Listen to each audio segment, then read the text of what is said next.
Welcome to the Jim Masters Show Live, everybody. And here's the big reveal. Look who is back for the third time. The incredible Dreama Denver is back, stopping by the Jim Masters Show Live. Spectacular award-winning author, actress, radio station owner, and so much more, philanthropist. Also, of course, wife of the legendary Bob Denver, who we know and love from Gilligan's Island and Dobie Gillis and so much more. And she is in her lovety spot. That is her lovety spot in the house. She always picks that spot because she is a big proponent of JMS Lovety. Again, she's been here at least 3 times minimally as a guest, a valued and beloved guest on the Jim Masters Show Live. Dreama, Merry Christmas, and thanks for joining us here on the show once again. It's so great to see you. Oh, Jim, you have no idea. I really need some levity. I really, really need it. So I was thrilled to hear from you. I love being on your show. Oh, we love having you here. And how have you been? You literally just came in from an event, a book signing, because, you know, we talked about the initial children's book, and there have been several books since, all award winning. And of course, there's Gilligan's Dreams, which we're going to talk about as well. And you were gracious enough to send me a copy of that. And I read it cover to cover twice, and it is a page turner. It's a spectacular book. But you just came in from somewhere quite beautiful, right? Oh, I just did a 3-day book signing in White Sulphur Springs, West Virginia at the Greenbrier Resort. Wow. Now, for anybody who's been there, you know what I'm saying. The place is spectacular any time of the year. Yes. But like every other place at Christmas, it is something else. So that, you know, it's so joyful because families are there. And I'm finding out, this is the 3rd year I've done it, I think. And I'm finding out that families come like the same weekend or the same week every year before Christmas. So I'm seeing a lot of repeat people, which is so much fun because they come in and they're like, oh, I bought 4 bears in a box. What do you have now? And, you know, I say, well, 4 bears back to the beach. And they're like, I'll take one. And they come in with children who are dressed to the nines. I mean, the hotel is pretty snazzy. It looks like the White House on the outside, you know? And yeah. And so the kids dress for dinner. I mean, I'm talking like 8-year-olds. A little girl came in the other day, the other evening. She came in and she was in a very appropriately aged little girl's gown, like floor length, and with a little white fake fur, or I guess fake fur, maybe not, but anyway, or faux fur cape around her shoulders, and she just looked like a little princess. It's so much fun to go there and see the kids and see the resort. And I have to tell you, I don't know what you guys who are watching, I don't know what you love, I don't know what you like to do, but whatever it is, they have it at the Greenbrier. I mean, they have everything at the it blows my mind what they have at the Greenbrier. It really does. And people, every time I go, you know, people come, I'm at Fizzy's toy store, Fizzy's Land of Oz, and they'll come in with the kids and, oh, we just came back from doing this or that or the other. And I find out all these different, you know, things that are there that I never knew were there. And no, this is not an advertisement for the Greenbrier. No, but next time we'll do a on location there with you and me, maybe. Oh, why don't we do that? Would that be so much fun? Nice. Yes. You know, they just did a Christmas movie there that just came out. It's called Christmas at the Greenbrier. And if you watch that, it's on Fox Nation. And I know some people will have an issue with that, but that's where you can see it. And I'm telling you, it shows the Greenbrier at its absolute best. So it was a lot of fun. I just got back from there, and that's always fun. You know, you and I were talking about how busy I've been and how busy you've been, and this particular year, 2022, it sort of just flew by for me. I mean, it's been so busy where I'm doing like 17 things on the same day, and the phone's ringing and the emails are coming and the texts are coming, and I have to, you know, be at this studio during this shoot, or I've got to be editing this, or I've got to return this phone call or get on this plane. And it's as if the world has reopened and everybody is now jumping back into the fire and getting things done. I found this year to be very quick and fast. And like I was telling you, I was like, we lose track of the days and the hours and the time. And I think that's because of the pandemic, because we went through all of that. I keep accelerating the days. Like it just happened to me the other week where I kept saying, yeah. And, since it's Friday and tomorrow's Saturday, and they're like, Jim, huh? Today's only Thursday. And I'm like, oh, my mind is operating. I'm operating like I have to get all these things done because it's Friday when Yeah. it was still only Thursday. You have another 24 hours. Come on. Hours. I think it was like being let out of jail. I mean, it was like, we had been cooped up for so long. And, my decision was finally, I'm going to live my life. Yeah. I'm going to get out there. I'm going to do my thing. And, I'm going to go do book signings, it's one of my favorite things to do. I love meeting Bob's fans. And now I have some fans. So I get to meet my fans. And it's just, it's just so much fun to put something good out into the world for our children. And Yes. and to have a Case in grandparent. point there, huh? Look at that. Oh, that's 50. That's my tree right there behind me. That's the tree, right? Yes. And so it's just Cuties. awesome there. But I think we just it finally got to the point with me that I thought, if this is going to be life, sitting here in my house by myself, day after day after day, never going anywhere or doing anything, no, that can't be it. I'm going to go out. I'm going to do book signings. I'm sure so many people, felt that same thing. Like, just let me break free of whatever this is. Right. But you did, in addition to all of that, the book signings and all the other exciting things that have been happening, something else that I know was very, very important to you and very major for you in terms of making some change and moving forward with life is you've changed the pillows behind you. Oh, that's a good one. I didn't know where you're going with that. Look, folks, she's got special pillows for us and everything here. I tell you, it's like that's a big thing, when those pillows change. I'm going to find a new place in my house to do interviews, because really, I always end up coming here because it's the best light. But it's also cozy. I think it's fantastic. You like it? It's very cozy. Yes. Well, it feels cozy to me. Yeah. Now people probably would prefer seeing me actually sitting on the sofa, but I've always been a floor sitter. Yeah. I love to sit and lean and, Even as a kid. Yeah. Yeah. Always. I've always been a floor person. And now the difference is getting up from the floor isn't quite as easy. It's a little bit different if somebody stops over and they bring Twister.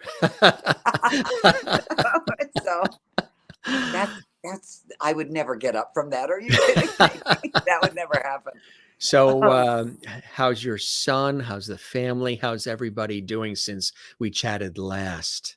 Everybody is doing well. My son is the light of my life. He's just the purest little soul. Well, he's not so little anymore. He's a grown man, but obviously very childlike, and his he's just got this purity and this I don't know, what you see is what you get. There's no, I just love about him that there's no manipulation. There's no he doesn't lie, cheat, or steal. He's just who he is, and there's something so precious about that, even though he is I can't even say his age, because that's the age I think I am. So, but of course, yes. No, he is actually 38 years old now. And he's been such a gift in my life. He really has. It's been stressful at times and very challenging at times. And of course, I write all about that in Gilligan's Dreams. Yes. But at the same time, there's been so much good. You really learn to the miracle, first of all, that the human body is. We take it for granted when we're young, and when you're kids, you don't even think about it. And when you're a young adult, obviously you don't think much about it generally. And, when your brain works properly and your body works properly, it really is such a miracle. And he has taught me that. He has taught me patience. And I don't know. He's just a beautiful part of my life. And I wish his dad could know him now, because when Bob was alive, well, right before Bob passed away, Colin was going through, the hormonal teenage years. And he was a lot to handle. And Yeah. now he is really sort of, settled down, and I don't know, not that he can't have a behavior sometimes, but generally he's easygoing and happy, and his world is kind of small, but he's happy. And that was Yeah. my main goal, was to make sure he had a good sense of self, was never treated badly, and was just happy with his lot in life, and he's got a pretty good lot He's in got a life. pretty good, right. How about when he sees dad on television, when he sees him on these shows or is flipping through the dial and it just happens to be on? What is that experience like? Well, this is going to surprise you, but when Bob was alive, so many parents would come to him and tell him they had like a Down syndrome child or something who loved Gilligan's Island. And Colin doesn't care about Gilligan's Island. It is the weirdest thing. I was so hoping, in light of losing his dad, that he would like that. But he's all about Disney, and Harry and Yeah. the Hendersons has been Oh, a yeah. favorite, honestly, Yeah. since he was 3 years old. He Gilligan just doesn't. I just say that, honey, I'm so sorry, but Gilligan just doesn't. You know, he doesn't seem to respond to it one way or the other. Yeah. Right. Exactly. He has his own things that he likes that really interest him. And yeah. Well, that's kind of autism. They Yes. Right. they don't like things to be different. They like what they like. They want a Yes. routine. They want things to be the same, and at least my son does. Yeah. So, Yeah. he's got his favorites, and you better stick with them, or there might be a behavior. It can Right, happen. exactly right. Right, exactly. But you've been doing well. You've been traveling. It's been a busy year for you too, huh? It has been since September, especially. In September every year I get to do Mayberry Days, which, for those of you watching who don't know, it is a celebration of the Andy Griffith Show, Yes. a week celebration actually down in Mount Airy, North Carolina. And I got to do that this year. And I'm guessing you know this woman. I was so blown away by her. I didn't know what to expect. I'd never met her.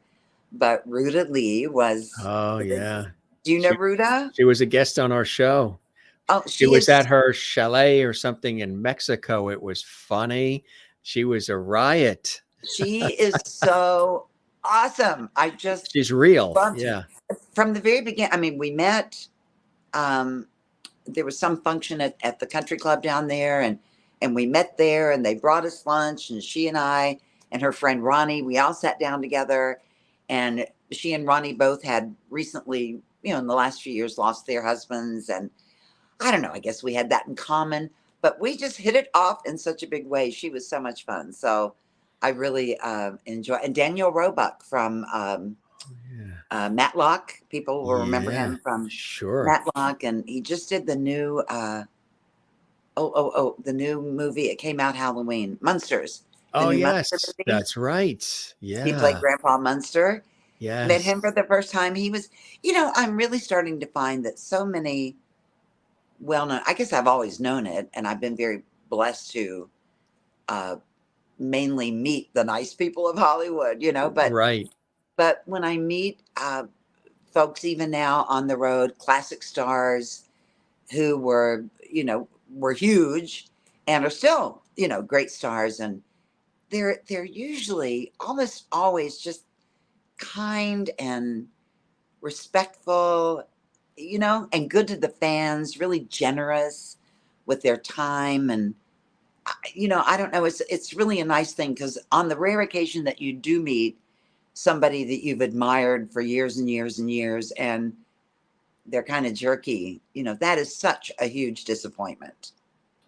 Yes, absolutely. And I reference a couple of people. I would love to have met Bob, but there's people that I've had an opportunity to come across. There's a list of people. Some of it's my professional work on television, radio, where I've been tasked with conversing with them or interviewing them or whatever it may be, or at gala events and celebrations where we're all there.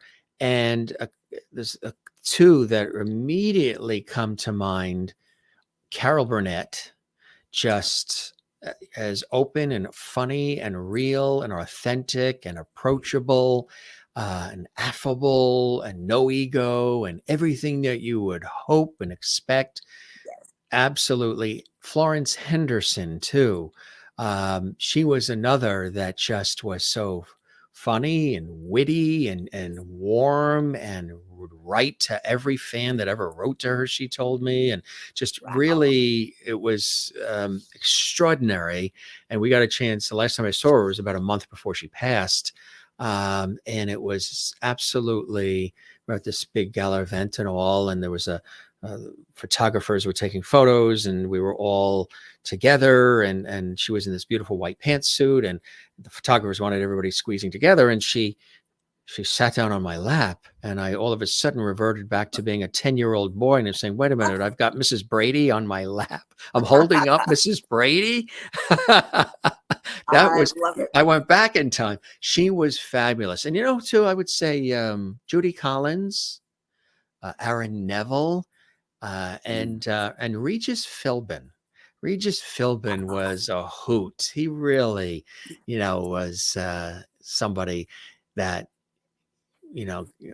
sad that he's gone, but he was just very approachable and funny and witty. And but there are a couple of people that still match all of that, and they're still here. Dick Van Dyke, of course.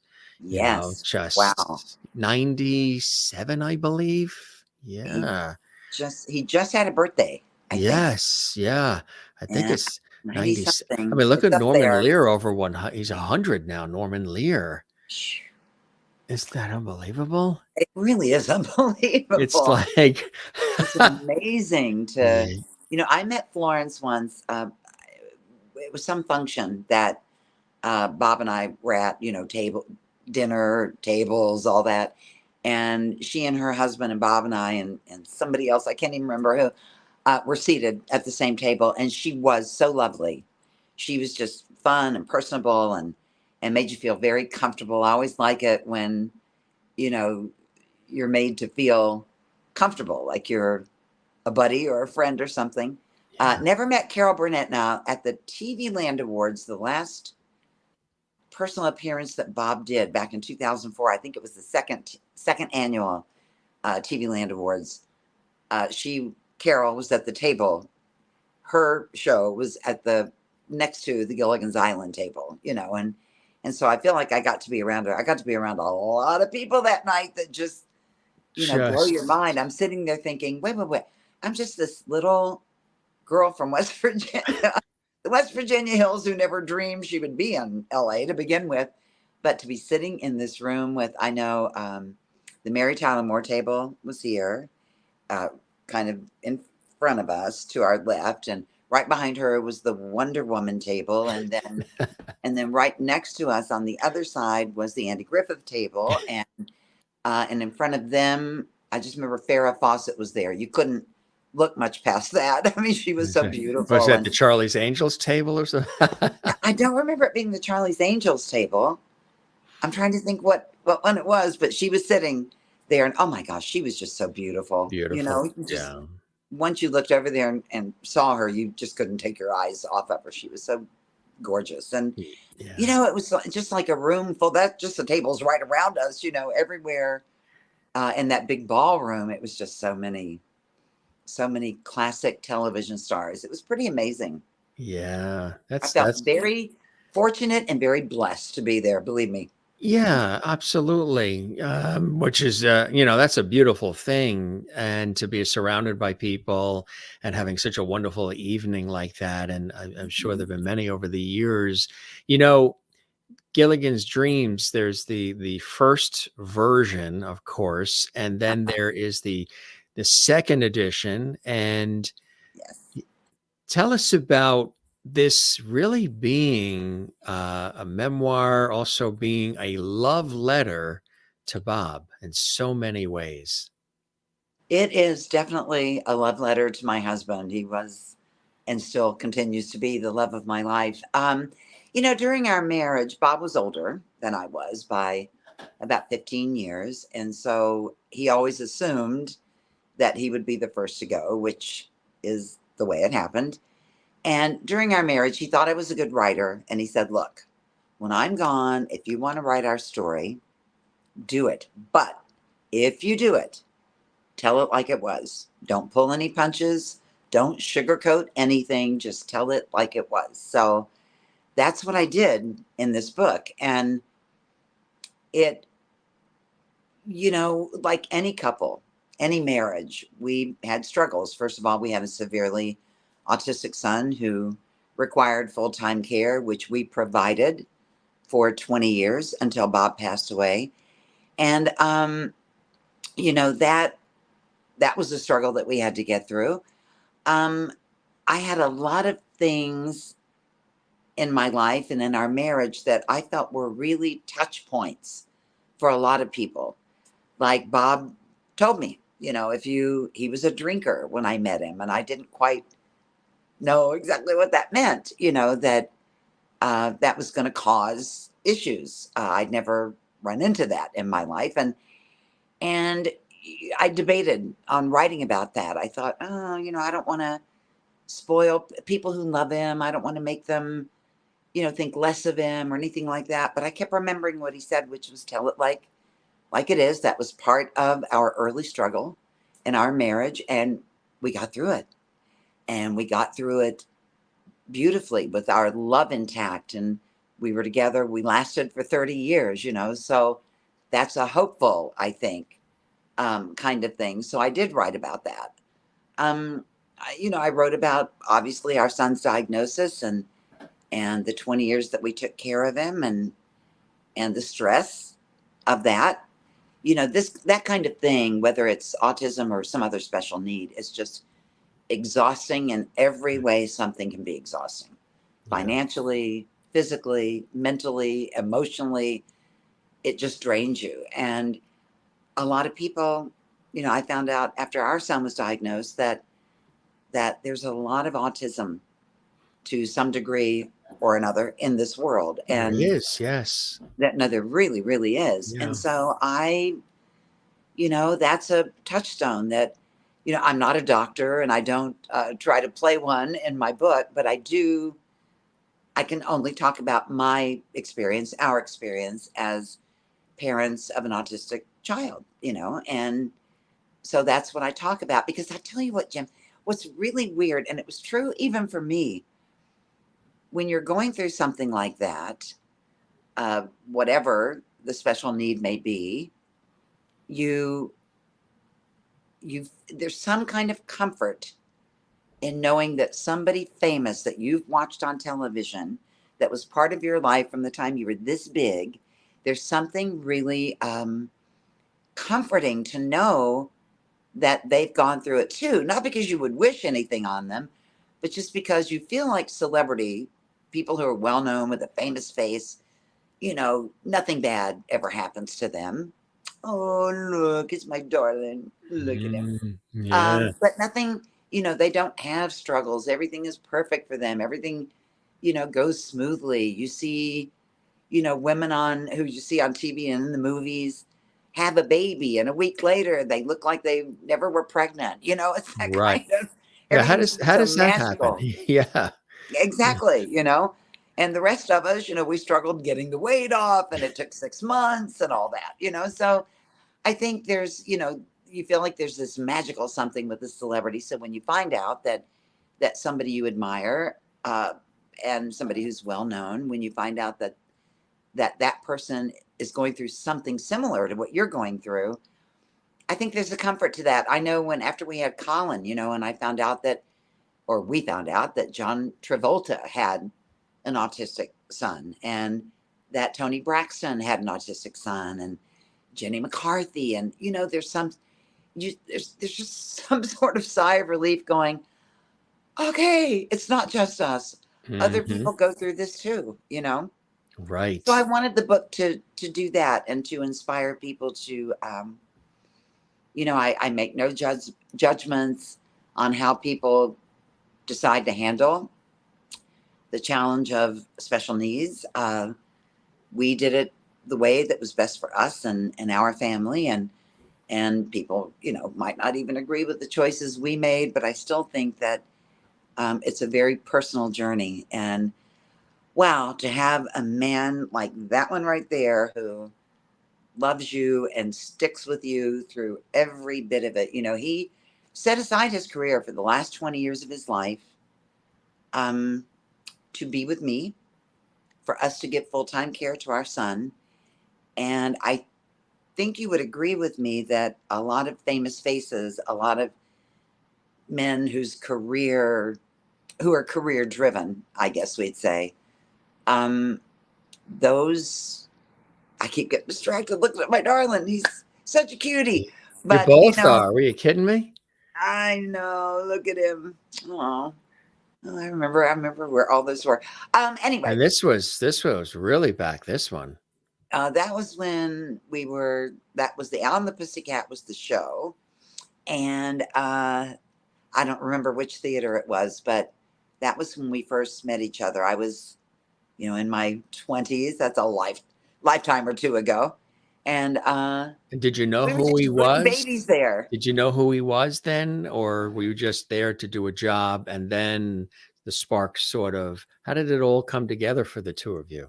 The sparks were immediate. They were I mean, immediate. Wow. immediate. Yeah. It was pretty amazing. I was told I was visiting my family in Orlando, and I got a call from a girlfriend telling me that they were casting Play It Again Sam in St. Petersburg, Florida, and that I would be perfect for the lead and I should go audition. So I said, okay. And I went over and auditioned and got the part. And the producer said to me, I said, well, who's going to be starring in the show? And she said, Bob Denver. And my honest reaction was, Gilligan? And she said, yeah. And I went, oh, really? I'm going to have to do love scenes? I'm going to have to kiss Gilligan? She was like, well, if you want the part. And I was like, no, I want the part. I want the So part. I showed up for rehearsal a couple of weeks later, and I got there first, and all the actors standing around making small talk, trying to get to know who the other person is. And suddenly, they had a marquee out front. I forgot this part, the big part. They had a marquee out front that said Bob Denver starring in Play It Again Sam, also starring Dreamer Perry, which was my maiden name. And so Bob walked into rehearsal, hit the doorway going, what the heck is a dreamer? And I said, well, that would be me. And he said, seriously, your name is Dreamer? And I said, no. My name is Dreama. Dreama. Well, right. That was every bit as weird to him. He'd never heard the name, right? And he said, Dreama? And I said, yeah. So he took my hand to shake it, and literally sparks flew. He looked at me and said, I am really pleased to meet you, Dreama. And it was like we looked at each other and went, there you are. There you are. I've been waiting all this time. There you are, Yeah. And the cast, if you talk to anybody who was in that show, they would tell you that the reaction all around us was, whoa. That was, nobody was surprised. The first the first review that we got on opening night talked about the electricity between, Bob Denver and Dreama Perry, and how he expected something was going to come of that. So when we went back to that theater, I don't know,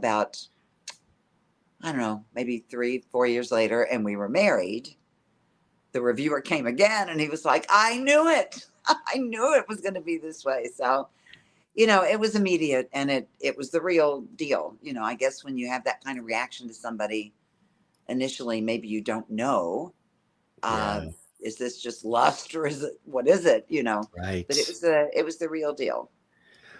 What was he like? What would be something, because again, the book is fantastic, both editions. What would be something that maybe um, people would find fascinating about Bob that maybe they didn't necessarily see in the characters that he portrayed in television and movies and Hollywood and all? What would you say? Well, the first thing would be how highly intelligent he was, because I know the character of Gilligan and Maynard, they don't really reflect, being uh, an extremely well-read person. He could talk to anybody about any subject. I mean, that goes from, and I've seen him in both these situations, picking paint at Lowe's with, the guy who's helping him, equally comfortable there as he was at the White House when we were invited, actually twice, to the White House in 1995, 1998. And he was just, he was like, he wore to the White House, he wore a sports jacket and a shirt, but Bob loved his topsiders that he wore on Gilligan's Island. And he always wore his topsiders, and he wore his topsiders to the White House. It was like he was not going to be putting on, the brown leather shoes. He was going to wear his topsiders. So he was very smart, just really comfortable. The thing, I don't know if we talked about this before, but I do write about it in the book. The thing about Bob that, well, one of the many things that I loved so much was that he told me once, we'd been married maybe 15, 17 years, and he looked at me one day and he said, "Do you ever think about little Dreama?" And I was like, "What?" And he said, "Do you ever think about little Dreama?" And I said, "What do you mean?" He goes, "Well, do you ever think about the little girl that you were, what she liked and what she didn't like, and, what made her happy, what made her cry, what were her favorite things to do?" And he went on and on, in this vein. And I said, "No, I don't. Do you?" And he said, "Oh, yeah." He said, "Every once in a while I sit and I think about little Bobby." And the only people who ever called him Bobby were the castaways. So, but he Right. said they all called him Bobby. But he said, "I think about little Bobby and I remember what kind of kid he was. And I thank him." And I said, "What do you thank him for?" And he said, "I thank him for being part of the man I became, the man I am today. And I make sure that in my mind's eye, I put my arms around him and I give him a hug and tell him how much I appreciate and love him."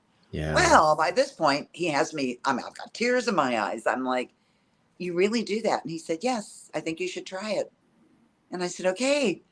And so ever since then, and that's been a lot of years ago, I don't do it every day, certainly, but I try to remember little Dreama uh, because she was a pretty sweet little girl, and she was a well-behaved child that, her parents could take anywhere and be proud of. And she is so much of who I've become. And so I just think things like that, Bob was deep. I mean, I don't know, maybe everybody thinks that way, but nobody in my life had ever said anything like that to me, to remember the little them, nobody had ever talked about that. And so I just found Bob to be very deep. He was my greatest teacher because he really was so well read that he could talk to anybody about anything. And I don't know, I just, to this day, all these years, he's been gone 17 years. Very hard to believe. Isn't that hard to believe? Yeah.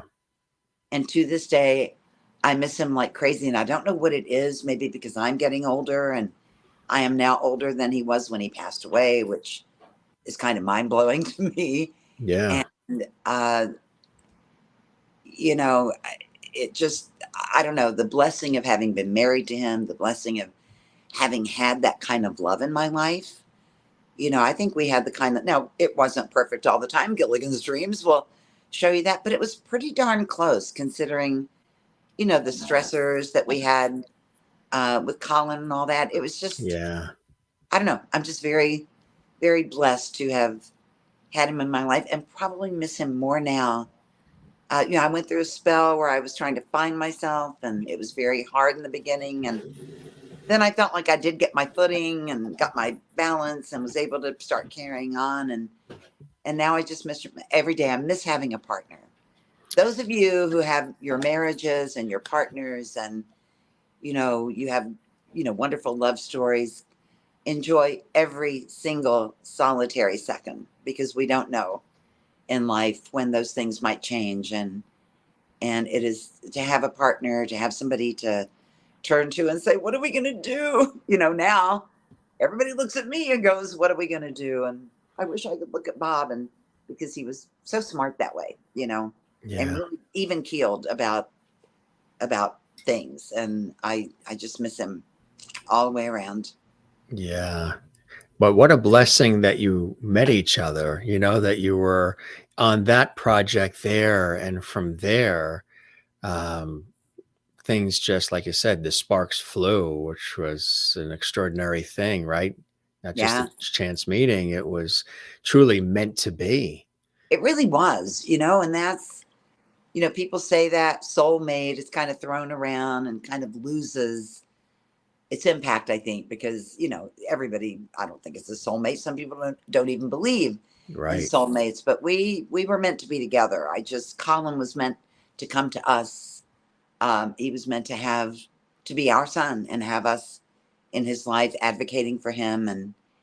And I was just meant to meet this incredible man, not a perfect man. None of us are perfect. And he certainly wasn't perfect, but for me, he was pretty darn close, and I think he would say the same about me. So what a blessing to have that in your life. And if you don't find it again, and I haven't, at least you had it once, and not everybody can say that. That they had it even once, right? Yes. Exactly. That's it's so moving and beautiful. Is it when you were writing the book? Because again, there's tell us the difference for the viewers that are watching, the differences between the first version and Mhm. then the second edition, the other side of the island.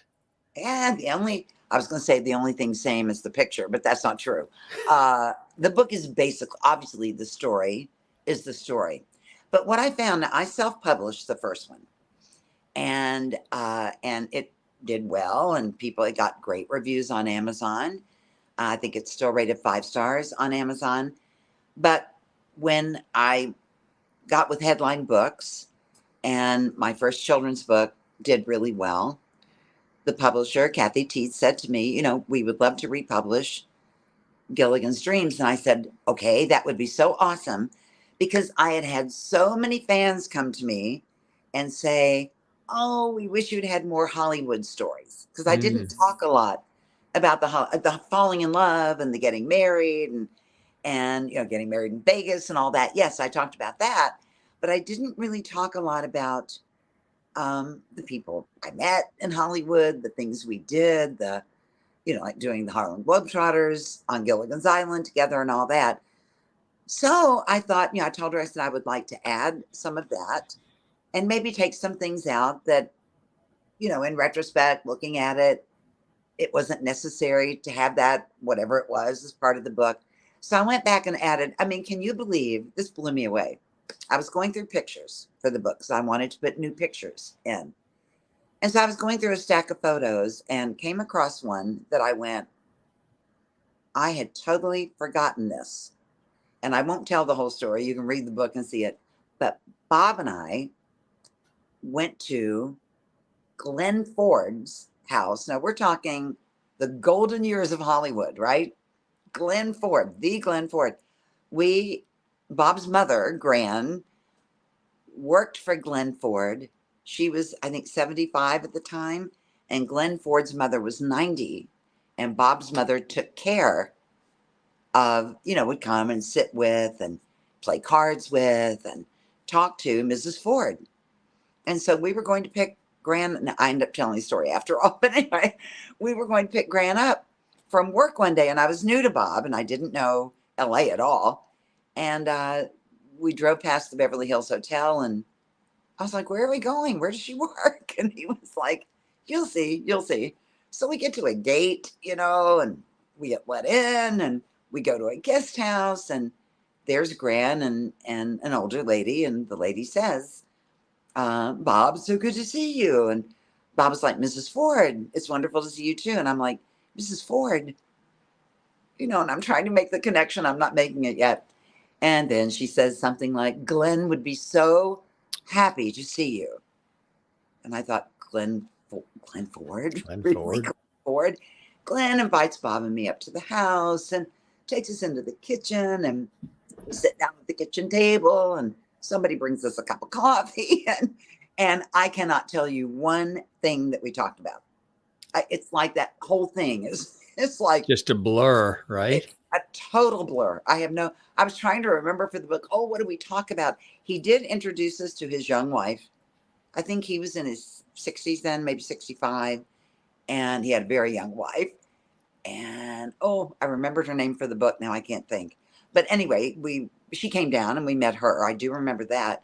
But as far as what kind of Hollywood talk there was or anything like that, I was, looking around. Whoa, we're in Glenn Ford's house. So I'd never told that story. I hadn't even remembered it. The story about meeting Tom Selleck on the Magnum set over in Hawaii. I'd never talked about that before. So I was able to add a lot of, stories about the Hollywood years. And that was really kind of fun to do. And then, of course, I love the picture.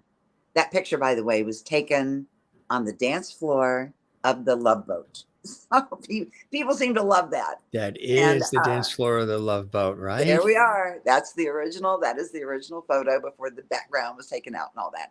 And we just love the picture, the way he's looking at me, the way You're I just think both looking at each other. Yeah. there's Yeah. just so much love It's in that very picture. And that adoring. depicts us. Yes, Yeah. absolutely. So I wanted to use the same picture, but I do love the black cover of the book. It's I don't know, to me, it's striking. I like it. And it's, it won a Mom's Choice Award and it won an Indie Book Award. And so, I'm very, very happy. It also won, and this was thrilling to me, it won Best Autobiography at the New York Book Festival. So I was kind of happy about that. Congratulations, huh? Yeah, that was, Congratulations. What's the feedback been from the casual reader as well? I'm sure it's been extraordinary. People feel, so much closer to you, to Bob, just through, following through with these stories. And as open as you are in the story, which Bob said, if you were ever going to tell the story, be real, authentic, and tell it like it is. And when you do, it's also very inspiring to others, very empowering to others as well. well, that When, was the hope. yeah, And since you read it, I'm assuming you'll know what I'm talking about here.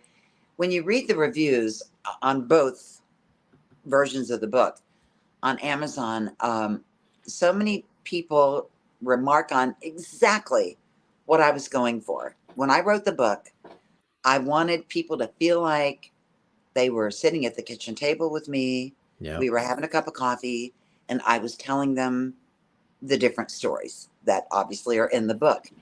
And that is remarked on so many times. People will say, oh, it's like she's my best friend. We're sitting there, we're talking. I wanted the book to be friendly and easy to read in a good way, not in a however that might be right, taken negatively. But I right. wanted it to be a friendly, very open book. And when people remark that it was, I would write a chapter and I would sit down, give it a day or two, then I'd reread it and I would go, Dreama, that sounds like a writer wrote the book. I want it to sound like I wrote the book. Dreama. I want it to be friendly. I don't want to try to be like, some other author who. And so I would go back and I would go, all right, if you were telling this story, what would you say? And I knew exactly how I would say it. And I'd go, then that's how you have to write it, and I would write it that way. So the fact that people respond to that and the fact that people have told me, I've had some people tell me that it has been life-changing. And that was another thing about the second version of the book, the second edition, was that there so much had happened since the first edition, that the epilogue, catching up on how Colin was doing and and what was going on in my life and the things that I'd gotten myself into, and how I'd survived by, founding things like Always Free Honor Flight and the Always Free Walk of Honor, working with our veterans, and the Denver Foundation, and my writing career, and spearheading the effort to have Take Me Home Country Roads adopted as West Virginia's state song. All those things were not in the first volume of the book, so or the first edition of the book. So I was able to add all of those things too, which were very important things to me to be able to say, because when I first wrote it, I hadn't really survived yet, and I certainly hadn't thrived yet. So it was really important to me to be able to write in the epilogue, even when you think you can't, you can survive. And these are the things I've gone through. I even wrote about the fact that 10 years to the day after Bob passed away, I was sitting at Vanderbilt Breast Center in Nashville, starting treatments for breast cancer. And I'd never talked about that because that had not happened in the first edition of the book. And so I was able to have that touchstone with a lot of people that I know go through that challenge too. So I don't know, I'm just really proud of the book, and I was as open and honest as I think I could possibly have been. And so if it helps anybody, if my honesty and my openness help anybody in a similar situation, it is worth, because when you publish the book, even the first time when I self-published, you realize that you're kind of opening your life up for people to have an opinion about it. And when it hit me that was going to be the case, it didn't even hit me until I self-published the first time, and I went, oh, whoa, happily people responded well. But again, if it helps one person through any of the similar challenges to the many that I've gone through and that we went through, then it's worth it, Was it very therapeutic and cathartic for you? It sounds like it was, as you were sharing their stories and being so open with everybody, Dreama. Yeah, I think so. And especially the second edition, again, because I was able to add things that it's interesting when you're, at least for me, because I don't know what the process is for people who write all the time and all that, but and now I've become one of those people, but at that time I wasn't. And I don't know what their process was, but mine was obviously try to chronologically go through the high points, not every single thing that happened in our life together, but certainly the high points, the memorable things that mattered. And so in doing that, it's just amazing to me that you publish it and suddenly you go, oh, wait a minute. I never talked about meeting Tom Selleck. Oh, wait a minute. I never talked about this thing or that thing. So to have the opportunity, thank you, Headline Books, and Kathy Teets, to have the opportunity to go back and add those things that you went, and at the request of readers too. That's really neat. And then to be able to update the epilogue and give people, I know I'm repeating myself here, but give people an idea of how I've survived. And that doesn't mean I don't have hard days. Holidays are hard. This The time of year. holidays. Yeah. Yeah. I'm not a Scrooge or a Grinch or anything like that. But since Bob passed away, it's never been the same. As you get older, the holidays change.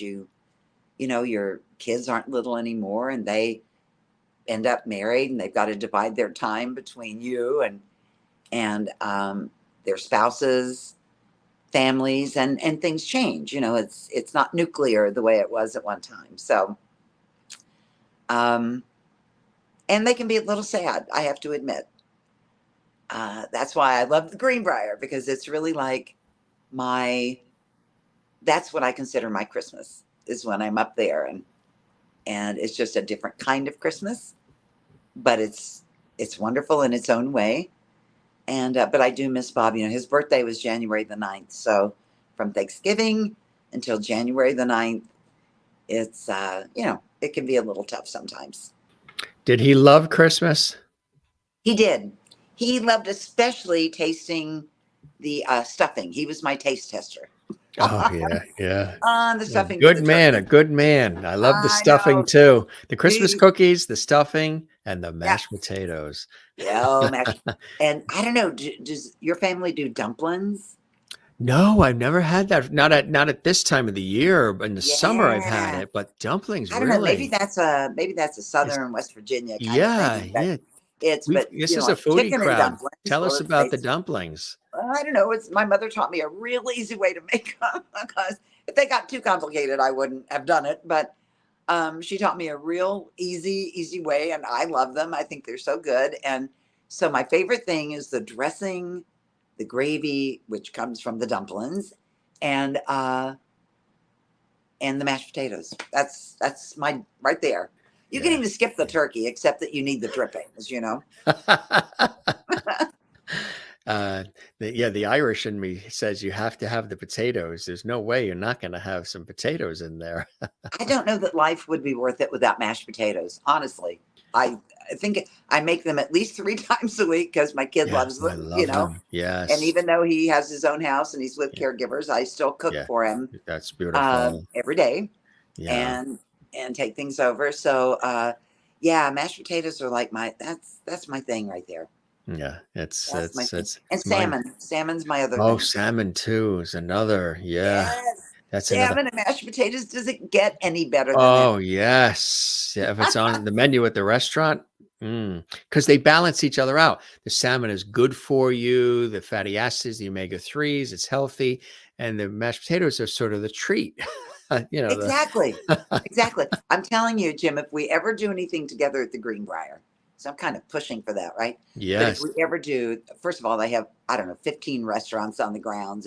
It's a lot of restaurants. I've only been to a few of them, but I'm telling you, they have a salmon dish at the Italian restaurant that I can't even describe it. It is so good that it literally, I mean, literally melts in your mouth. You don't have to chew or anything. It's the best. Oh, it's so good. When I know I'm going to the Greenbrier, I dream. I can't think of what it's called. It's got some fancy Italian name, So but I know it when I see it. It's the salmon so dish. It is so good. So so we'll when have to we have a snazzy dinner there. when we turn 95 and we can't chew anymore, we're going to go to the Greenbrier because we know we can still have the salmon because it melts in your mouth and you don't have to chew. You don't have to chew. I hadn't even thought of the See? the upside of that. That really is a good thing You because still it's want your true. salmon and you don't want the chewy kind. The Greenbrier is the place to go. It literally melts in your mouth. Dreama Denver knows because she's been there And and I've had it a and bunch of she's times. she's had it a bunch of times. Yeah. Janet Alperti says, I know exactly how you feel, Dreams. My entire family is gone. So here it is, the Uh, holiday time, and nobody's left. I know. I know. It's they change. I don't know how it has worked for you since 2020 and COVID and all that. But I have lost in these last 2.5 years, not to COVID necessarily, but I have lost a lot of people who are not just acquaintances, but people who are near and dear, or were near and dear to me. Dawn Wells, my mother at the beginning of 2020, but my mother was 92 and had a wonderful long life, and she had dementia, and it was, a blessing uh, because she didn't know me anymore. Those Yeah. things. I think there's a time and place when it becomes a blessing to be able to go to a better place than this. I Yeah. really do. Right. But and then at the end of 2020, Dawn Wells, Dawn and I were friends for 45 years, and I loved With her so Mary much. Ann on Gilligan's Island, and yeah.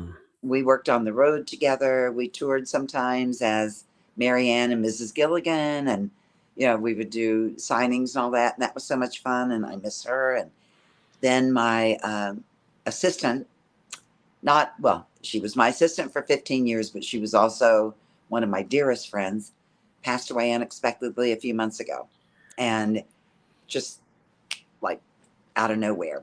And I think a lot of people are in that place where Have you noticed there's been a lot of passing of either people that, sometimes you have a year where it's people that you're knowing, and then some celebrities. This year, it's been like everybody, people that we know, in it, addition to a plethora of celebrities and people of note. When they do that in memoriam, it's going to be long, they won't be able to get everybody in it. What do starting with they keep Betty it to like, White and all the rest. Yeah. no, so many people. And almost every time I open Facebook, let's say, I see it more there probably than Instagram, but You see it uh, more, yeah. yeah, but in the news feed, not my feed, but the news feed, I'll go check the news there, and like you said, celebrities, it just feels like right and left. And Yeah. then just in life, and a lot of I I don't know what this is about. I don't obviously want to get political in any way, but a lot of sudden deaths. I mean, a lot of people unexpectedly leaving us. That Like the world is, yeah, that checking out almost. Yeah. Yeah, yeah, it's a very We, yeah. strange feeling. Yes, it really is. We've had as well, we've had, let's see, as far as dear people that we've known in just this year, Hmm. it started off with our dear family friend, Ronnie Spector from the Ronettes. Yes, She yes, had yes. passed in January, like a month out from this now December. It would be early January she passed, and Mhm. it was very close family, friends. The family's intertwined in that way. Uh, and we lost a cousin who was in his 60s, and married with two children and grandchildren, and was a professor of computer and mathematics up in Massachusetts. Married to my cousin, my uncle and aunt, my mother's brother's daughter, her husband. She's from Massachusetts, my cousin, and he was from New Orleans, and they lived in Massachusetts. He was in his 60s. And so that was Ronnie first, and then my cousin, and then my nephew, one of his dearest friends. They were talking and laughing, and he collapsed in my nephew's arms and died of a heart attack. A My lot of nephew's heart attacks my lately. nephew's still going through the fact that he had somebody, they're laughing 1 minute, and then his friend collapses, lunges towards him and collapses in his arms, and he tries to save him and everything. And then a very close dear friend I've known for many years, her husband at PBS, at public television, he had passed away as well. And they were all close in terms of the timing, the first part of the year. So there were like a couple of things where memorials were sort of overlapping, which I've never Yeah, experienced before. So we've had no, about four people we've known intimately, from relative to dear family friends to colleagues to other friends who passed away. And then also others we know. There's another friend of mine who she and I have been on public television. We call each other sometimes TV husband, TV wife. Her husband is seriously ill.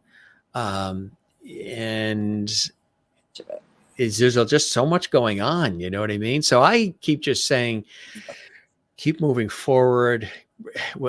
These types of things to me, which is what I don't understand about the way the world operates, maybe now more than ever, isn't that the kind of stuff that should trigger people to say, knock off all the nonsense?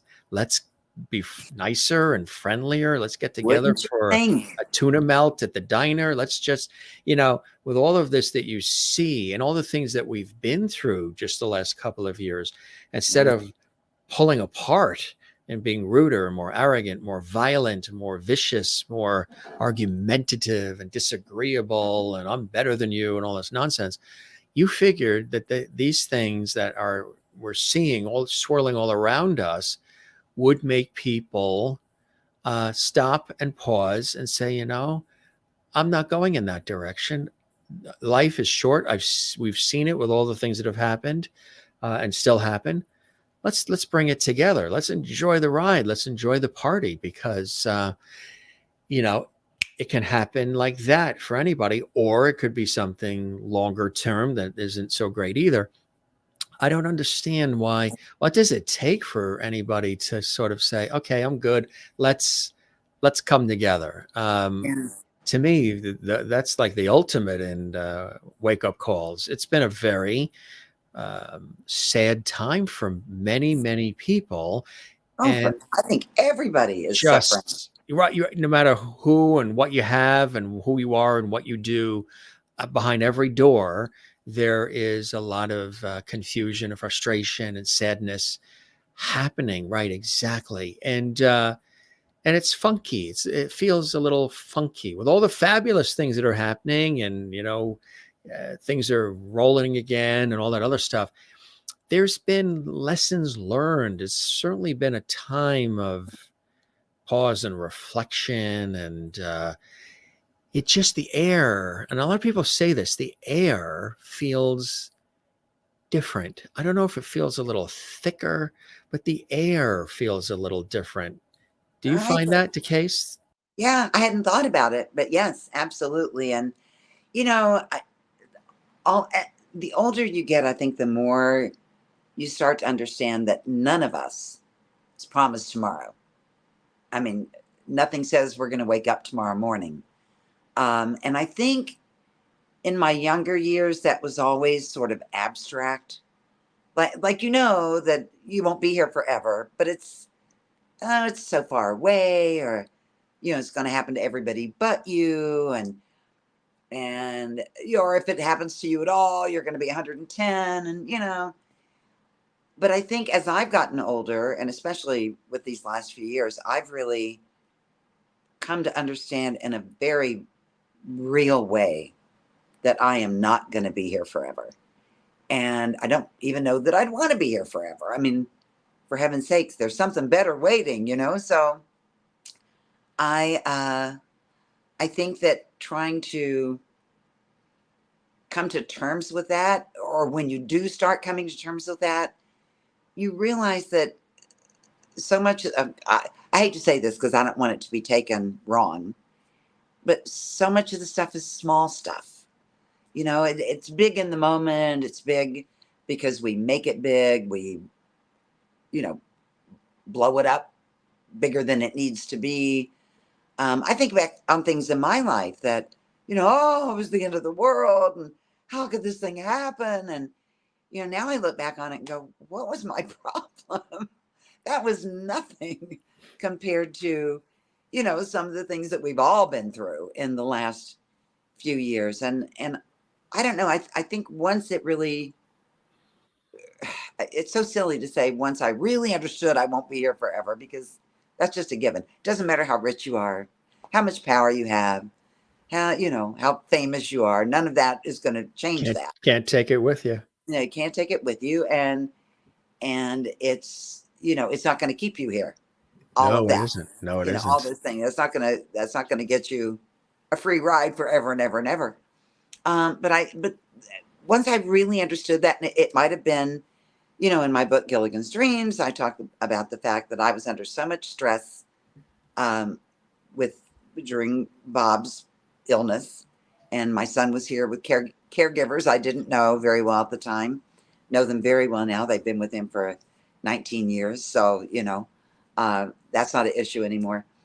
But gosh, I just lost my train of thought. Wait a minute, what were we talking about? Well, you're talking about having, the caregivers for your son, and you're talking about, just what you've been going through and what you've been learning, and how, Exactly. it's been a process, really. Okay, I got my train of thought back. I had, for those who have not read my book, when Bob was ill, very ill, 4 months into it, I had a heart attack.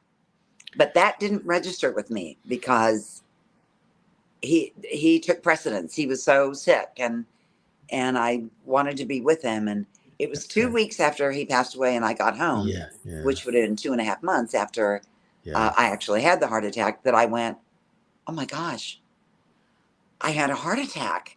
And I started grieving that on top of everything else, you know? Right. And then when I was diagnosed with breast cancer in 2015, I was very blessed in that situation. It was not aggressive. We caught it early.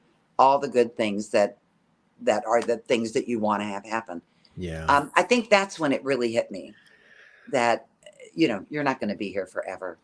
And I think when you've been young and healthy and, you know, your life is just popping along, it really is hard to think in terms of that, you know, that someday that's going to change. But I don't know. As I've gotten older, gosh, I hope this isn't becoming a depressing conversation or something. But as I've gotten You and older, I you know, always I go just deep. realized We that, always go deep. well, but you can't, you know, you can't sweat the small stuff. And what does the book say? And it's all small stuff. Is this thing going to matter 10 years from now, 20 years from now, 100 years from now? Anybody going to remember any of it? Yeah, I try to always think of that too. That, you know, the fact that, you know, the Christmas tree fell over 10 years ago was just so upsetting to me at the time. Does it matter now? No, it really doesn't. You know, the cat climbed up in it and it went, well, We had that too happen, but I that was the know, year. Of course, that was the year that we had the glass balls on it too. of course. Well, it would have to be the year, you know, but those things that we just get so wound up about and emotional over and dramatized and everything. As you get older, you start going, you know, there's very little that's worth it. There are certainly things worth being upset about. Yeah. Anything to do with my son, Yeah. that's a given right there. But I just think we create so much drama, Yeah. needless drama in our lives. Over tiny little things, you know, if, Absolutely. well, now you have social media and all of these other things that are in there where sometimes people even get upset if they don't get, you know, a comment or a like, or like all these things that have been thrown into the mix of our day to day, which we didn't really have to think about before or even bother with or give a second thought. And now there's this whole other thing of this. We're living in a 24/7 ongoing, it's like we're all on call. We're like doctors on call. It's like a 24/7 365 world we're in. You know what I mean? I get texts morning, noon, and night from people I work with, colleagues, others, and it's like it's midnight. I mean, there was a That time would when exhaust me. it, I it would was it was like it's midnight. We can call them tomorrow. I mean, it's like I'm in slippers with a hot chocolate. You know what I mean? I took that hat off 2 hours ago. It's like well, you And know we what? feel this pressure to be instantaneous. Like Yeah. you can't get a text and say, I'm watching a movie right now. I'll No, get because to they'll it. text you again and say, what's up? Are you there? I It's know. like I I'm know. It's I'm at so, a funeral right now. Can you give me an hour? yeah, honestly. And I think social media, I mean, we all know this. It has its highs and it has its lows. It's Mhm. wonderful to be able to do things like this. It's wonderful to be able to keep track of, you know, friends from high school that I would never be able to keep in touch with otherwise. And it's got so many good points, but like everything else in life, you know, there's the downside of whatever it is. And I just think the in ways I just feel like social media is destroying a lot of People, yeah, and a way lot of like worrying life, about the likes and worrying about the, all the you know, and there's so much pressure now, like obviously if you're an author, if you're an actor, if you're in the business entertainment some way, you you want to promote your products. I want people to know about my books. I want them to know that they're, you know, in Gilligan's gift gallery at bobdenver.com and still available to be able to get to you by Christmas, autographed and everything.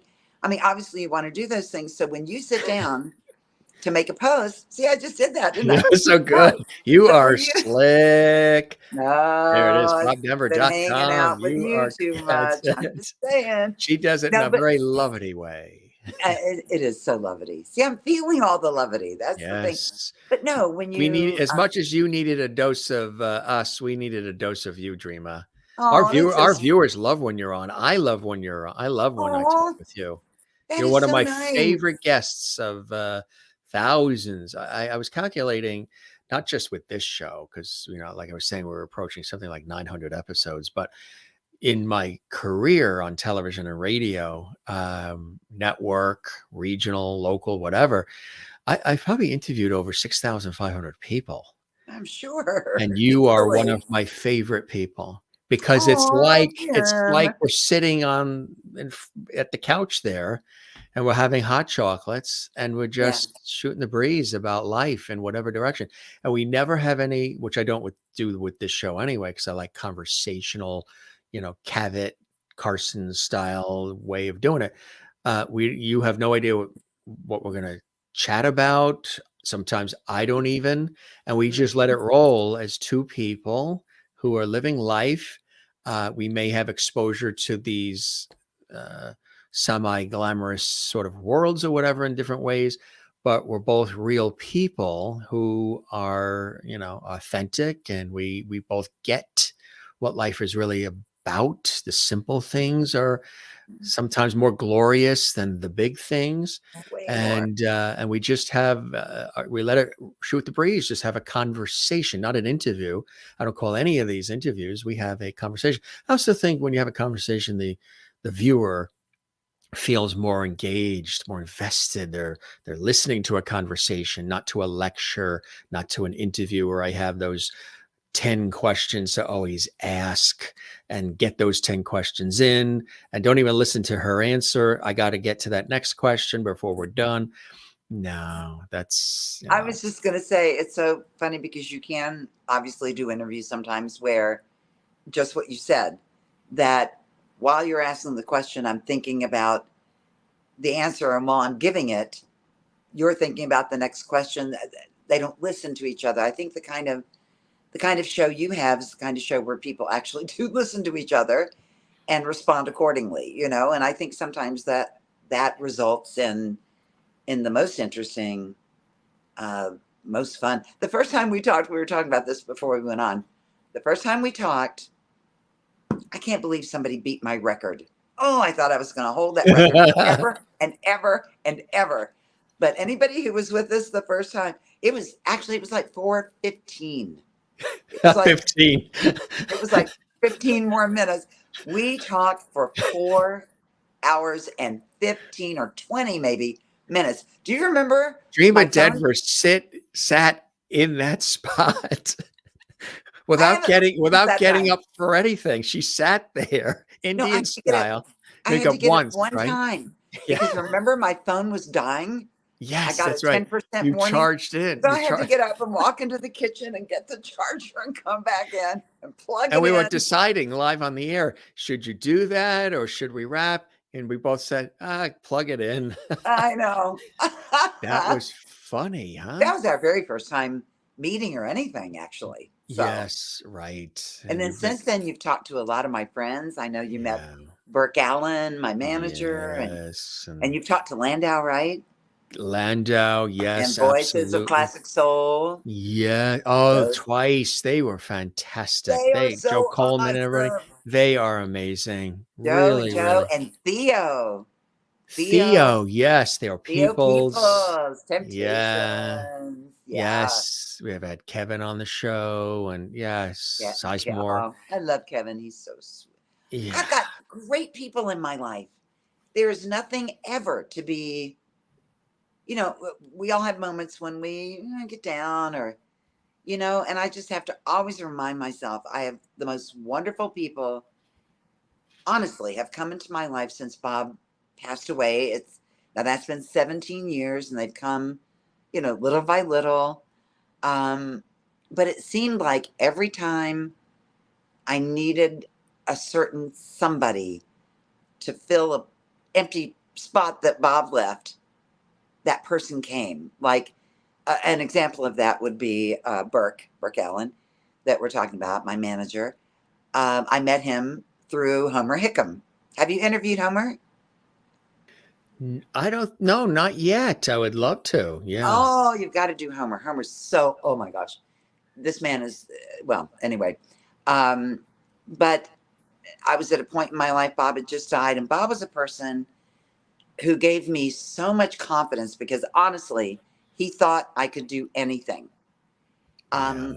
He just believed in me. If I write a children's book, I know you can do it. Write our story, I know you can do it. He just thought I could do anything. And I never believed that, but he Yeah. made me believe it. And so when he passed away, I remember thinking somewhere along the way, oh, I'm going to have to do that for myself now. Yeah. How am I going to do that? Yeah. Because I don't know if I believe that. And along comes Burke Allen. And Burke started talking to me about doing interviews. And I said, oh my gosh, I'm not Bob. Nobody's going to, people will want to talk to you. And I'm like, no, no, no. They will. Yes, they will. And so he sort of put me on that track that has led me here. And Burke kind of filled that spot a little bit. He was like, you can do it, Dreama. I know you can do it. And he made me believe whatever it was that I could do it. So that's sort of an example of, as the years have gone by, people have come into my life. Homer Hickam was my mentor on my book. He was my first reader. He would cheerlead, it's good. You're doing great. Keep them coming, talking about the chapters. And, it just felt like when I needed that kind of thing, my assistant who recently passed away, Pam, I'm not good at the bookkeeping. I don't like the filing and that kind of organizational stuff. It's not my wheelhouse in any way, shape, or form. She loved it. And she retired. And when she retired, she said, I don't want to sit around. So do you need an assistant? And I was like, yeah, I think I might, And she took over all that. So, it's just kind of amazing how when you look at your life and looking at mine anyway, and the absolutely wonderful people who've come into my life that just make it, even though I don't have my honey and all of that, I do. God has just given me so many beautiful souls in my life, and I'll get teary. I'm so grateful because it makes my life whole, Absolutely. Yeah. Absolutely right. Yes. And look, what's happened here when we first met, and you've been with us several times, and it's as if we pick up where we left off. You know what I mean? And Yeah. We have to meet for real someday. We just yeah, have believe it or to. not, that's the thing. People would have thought that we would have, and that we've known each other 20 years, I and know. it's like I feel that, and that so way. automatic, which I think is fantastic. But yes, that's got to be a 2023, you know, resolution, New Year's I said, resolution number the one: Greenbrier Dreama and salmon, I'm Jim. telling you. Like the salmon that you don't have to really chew. Exactly. That's what we have to work toward that. Yes. You mentioned, several books as well. And tell us about the others in your wonderful collection there. Of course, Four Bears in the Box is the one we talked about the last time you were here. But Right. yeah, look at these That other is, ones. well, Four Bears in a Box. Gosh, it's done very, very well. It It is has. for the people who don't know about Four Bears in a Box, who are looking for, children's books for Christmas. I got you covered because Four Bears in a Box is all about imagination and good behavior, which I think are two important things. The four bears, when they're good bears and they mind mom and they do their chores and eat their veggies and all those things, their reward is a great big box in the garage, because we know, anyone who's ever had a child knows that children love boxes more than whatever was in the box or whatever came out of the box. They make them into forts and little houses, and they pretend they're We airplanes and all did these that. things. We did all that when we would get a Exactly.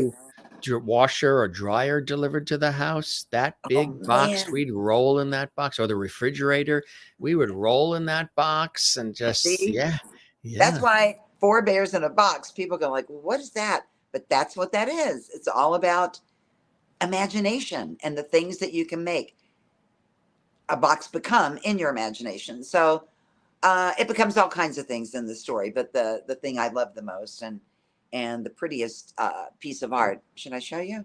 Yes, Okay, wait a absolutely. minute. Wait a minute. I didn't have myself open to that page because I didn't know I was going to do this, but I'm going to do an. Oh, wait, wrong book.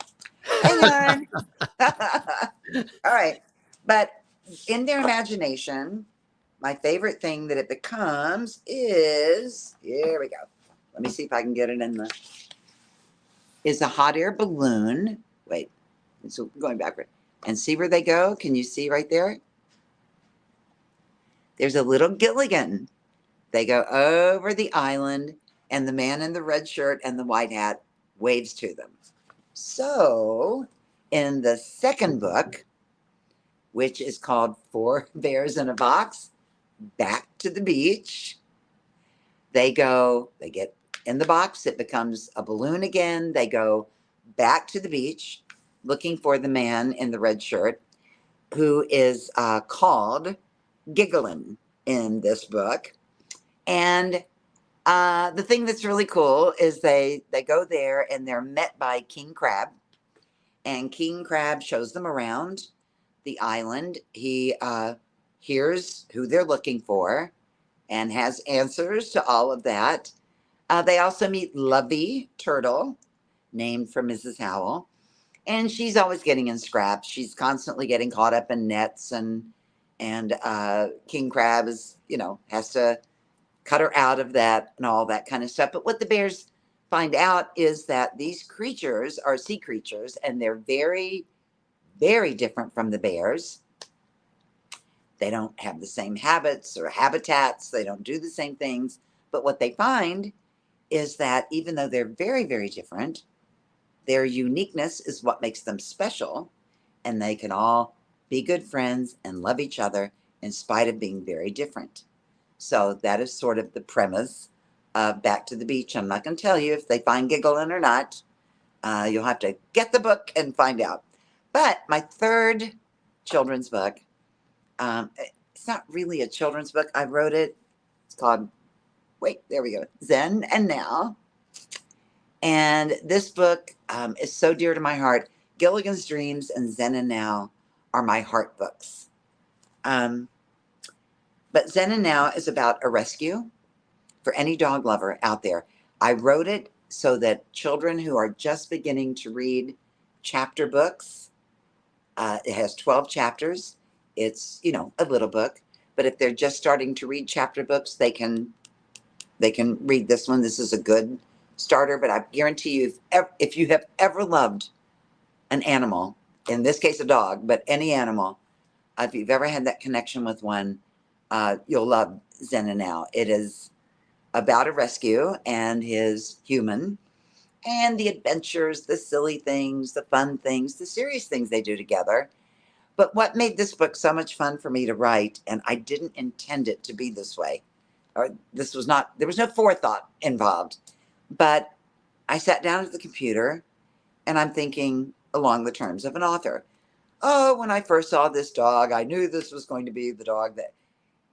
But instead of that, it started coming out with the dog telling the story. So it's all from his perspective. And he is in a cage, and he is waiting to be rescued, and he sees a woman coming. And the minute he sees her, he looks at her and he knows that's his person. He knows it. He knows by her scent that it's a scent he'll never forget.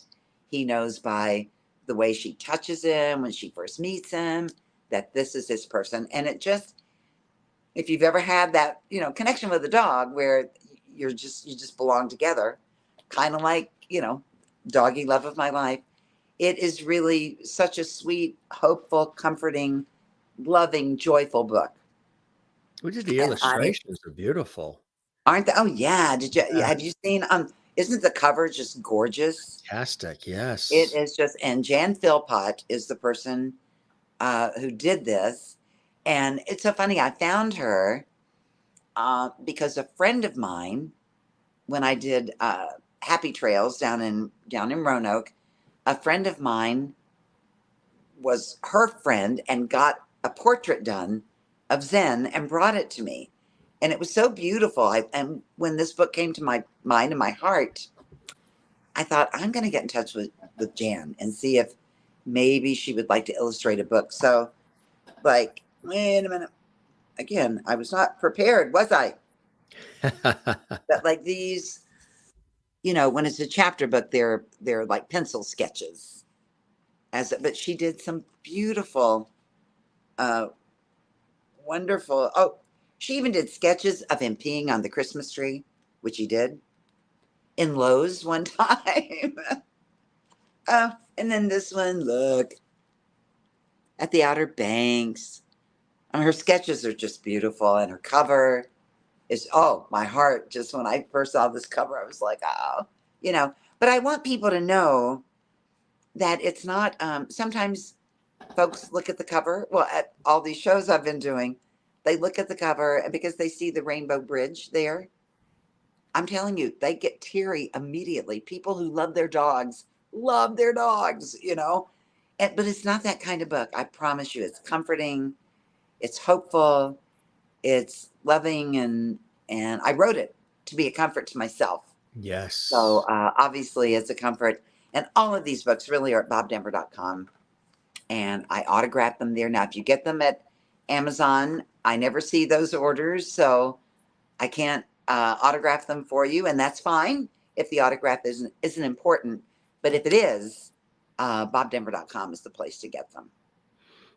And there's the first one. What has this been like for you? It's a whole other thing, right? All this writing you've been doing and inspiring young minds in the beautiful way that you have. And of course, still celebrating Bob and the legacy of Bob, but also your love letter to Bob and your relationship, and also being very cognizant, appreciative of all the fans who've loved you, but also have loved Bob through the years and all the different things he's done. It's a lot of different things that you've got happening there. Oh, look at us! Yeah, huh? That was that. Oh gosh, what is it? The Beverly Hilton. I don't know why I remember that, but I do. That's a It was great the Beverly shot. Hilton. I don't know. That was what we had just gotten. Now, this is before iPhone days, obviously, Right. way before. But we got a little Pentax. Do you remember Pentax Oh, camera? Pentax, Vivitar, It was a Pentax, little. Kodak, It was we Polaroid. thought it was just the cutting edge of everything. It was about Yeah. this big, and it had a self timer on it, and you could Yes. actually get the picture together and You can hit the get it button. in together, set it up, and yeah, We thought we were rocking it. you Let me were tell you. rolling in it, right? We thought we were doing. You know, an answer to your question. For me, first of all, being able to represent Bob is such an honor to me. And since he passed away, all I've really ever wanted was to make him proud, to carry on for him in a way that he would appreciate. And I really do believe I've done that. I like I said earlier, I have people who are fans of mine, of my books and all that. And that's lovely. Putting something out into the world for children that's good and positive. I keep reading about things that are happening in our schools. And though I don't have a kid in school, it's just so distressing to me. But I know when a parent or a grandparent comes up to me at a book signing and they say, oh my gosh, I cannot wait to get home tonight and read this with my grandson. I have those images of Colin. Autistic children are not, as a general rule, they're not real affectionate. But Colin, when he was little and it was story time, bedtime, he would snuggle in with me and cuddle up under my arm, and I would read literally for hours just to have that closeness with him. And so that's what goes through my imagination when somebody says they're going to go home and they're going to read with their grandson. I just think to myself, I just have those memories of the specialness of all that. And it does, this sounds so corny, but it does something to my heart. It just feels so good. And Bob was the one who challenged me to write a children's book. I don't know that I would ever have done it if he hadn't challenged me to do it. He didn't live to see it published, but I think he would be, I know he's up there going, I knew you could do it. I told you you could do it. You did it. go girl. You know, I think he would be really happy and proud of me. So I don't know. My life is so different than it was when he was alive, but I have a really, a really good life. I'm very blessed in so many ways. And I just, on my down days, and I do have them now and then, and the holidays can be hard, I have to remember uh, how blessed I am by everything, by you, by the folks watching this who like to see me on the show. That makes my heart feel good too, you know? It's just I think once in a while you have to have a moment where you feel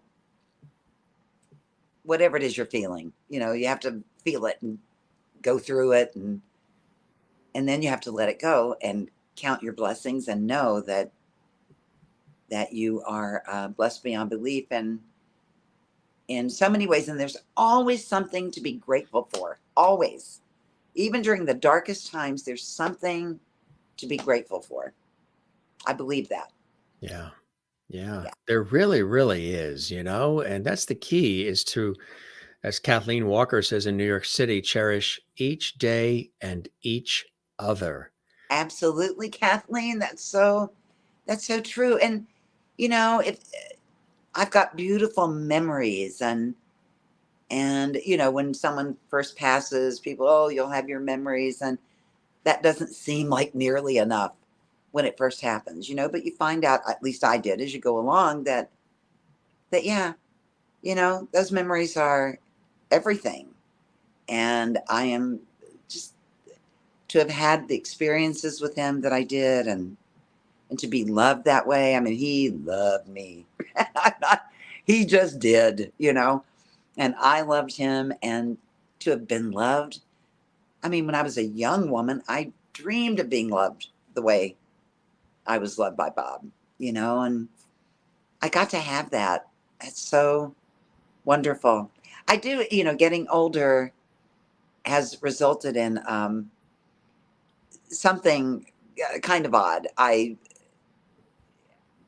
came to terms many, many, many years ago with the fact that Colin was obviously different, and there would be no grandchildren, and there would not be the first day of school, and he'd never get married and have a girlfriend I didn't like, and then bring one home finally that I did. I would never get to go through those experiences, and I'd come to terms with all that. But there was something when I was diagnosed with breast cancer, and though my brother and my sister-in-law took such good care of me, I didn't have my husband to go through it with me, and I grieved. I don't know if anybody else has been through anything like this, but it was like I grieved everything all over again.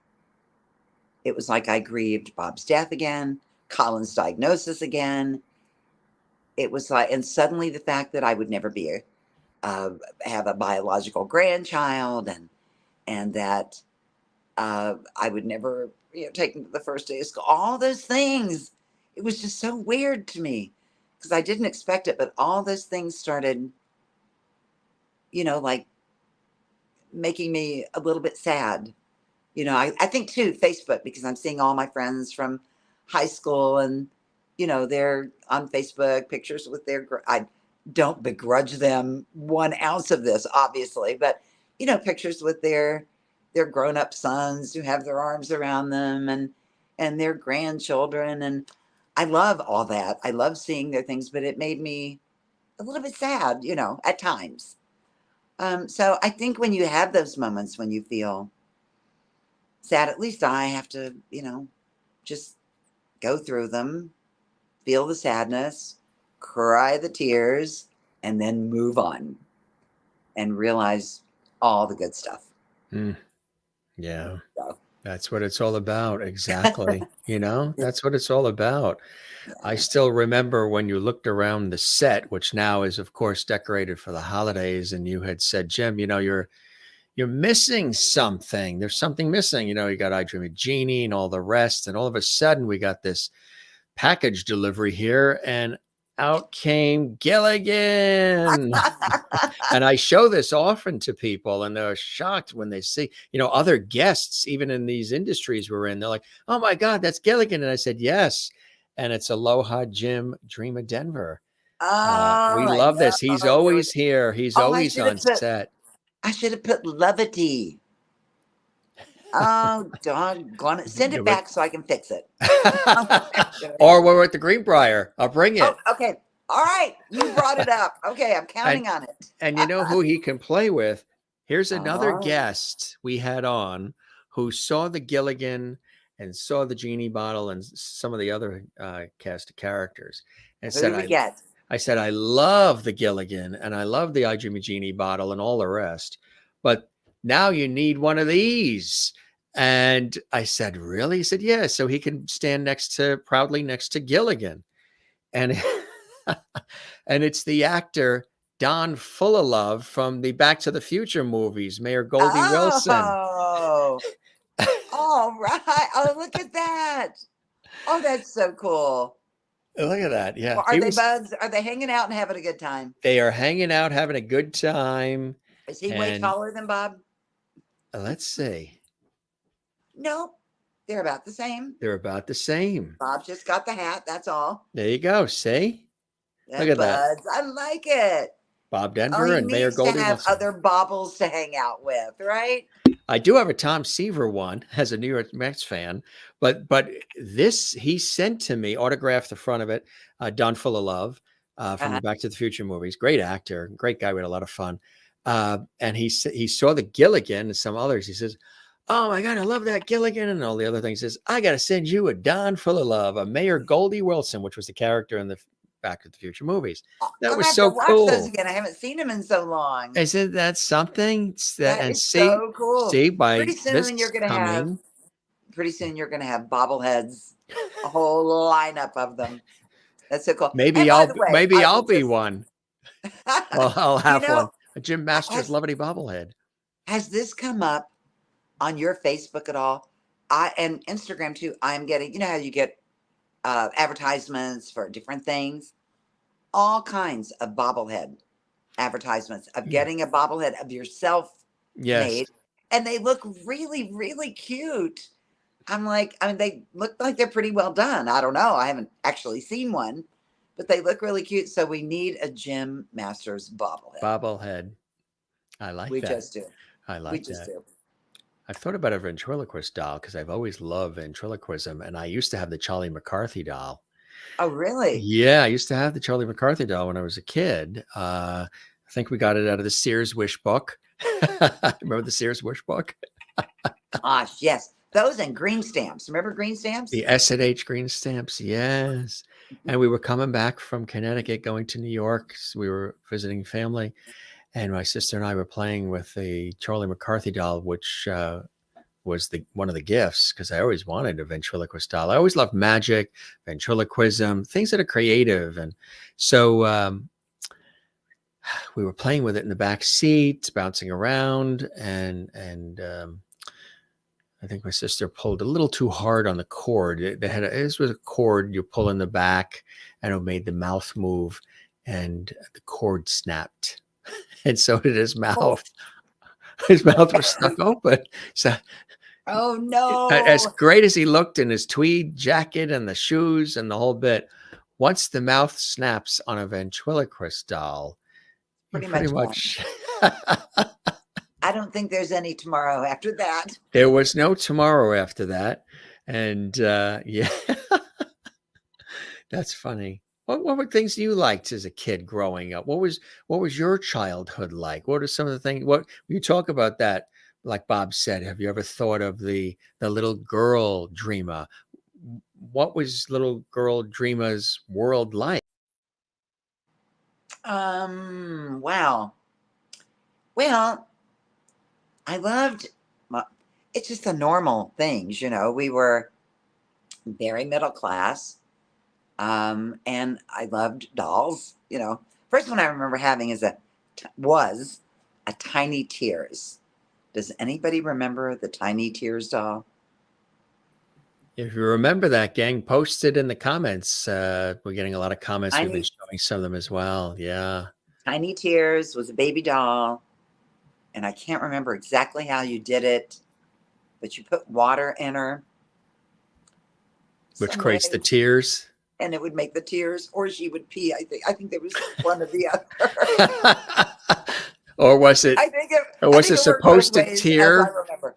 Was it supposed to tear up? But if you got one that was a reject, it peed instead. I'm trying to remember how it worked because that was a long time ago, so there was nothing fancy schmancy about it. Somehow, maybe you just Maureen's daughter had one, and Maureen in Arizona says she all right. remembers that her daughter had one. Thank you so much, Maureen. I'm not crazy. I don't remember how it worked though. I just know it was tiny tears because she would cry. And then, of course, I used to have a collectible. I don't know what happened to it, but a Shirley Temple doll. That was second grade. That was a very big thing. Oh, that must have been. You know what that would be worth now too. It was really, I know, and I have no idea what happened to it. You know how it is when you travel. When I was acting, Yeah, sure. before I met Bob, and you're on the road all the Yeah. time. You leave something here. You leave something not leave something with a relative or my mother or something. Yeah. And my mother, bless her heart, she was not a saver. She didn't save things. So Right. no, there was no way anything was ever gonna. She didn't squirrel anything. So we would never have I seen have her on an episode of Hoarders or any of that. No. not ever. Oh, it would Not never her. happen. She would, my memory is, I don't know if I'm right or not, but my memory is that I left it with her, and it probably, she wouldn't think, bless you, Mom, but she wouldn't think ahead.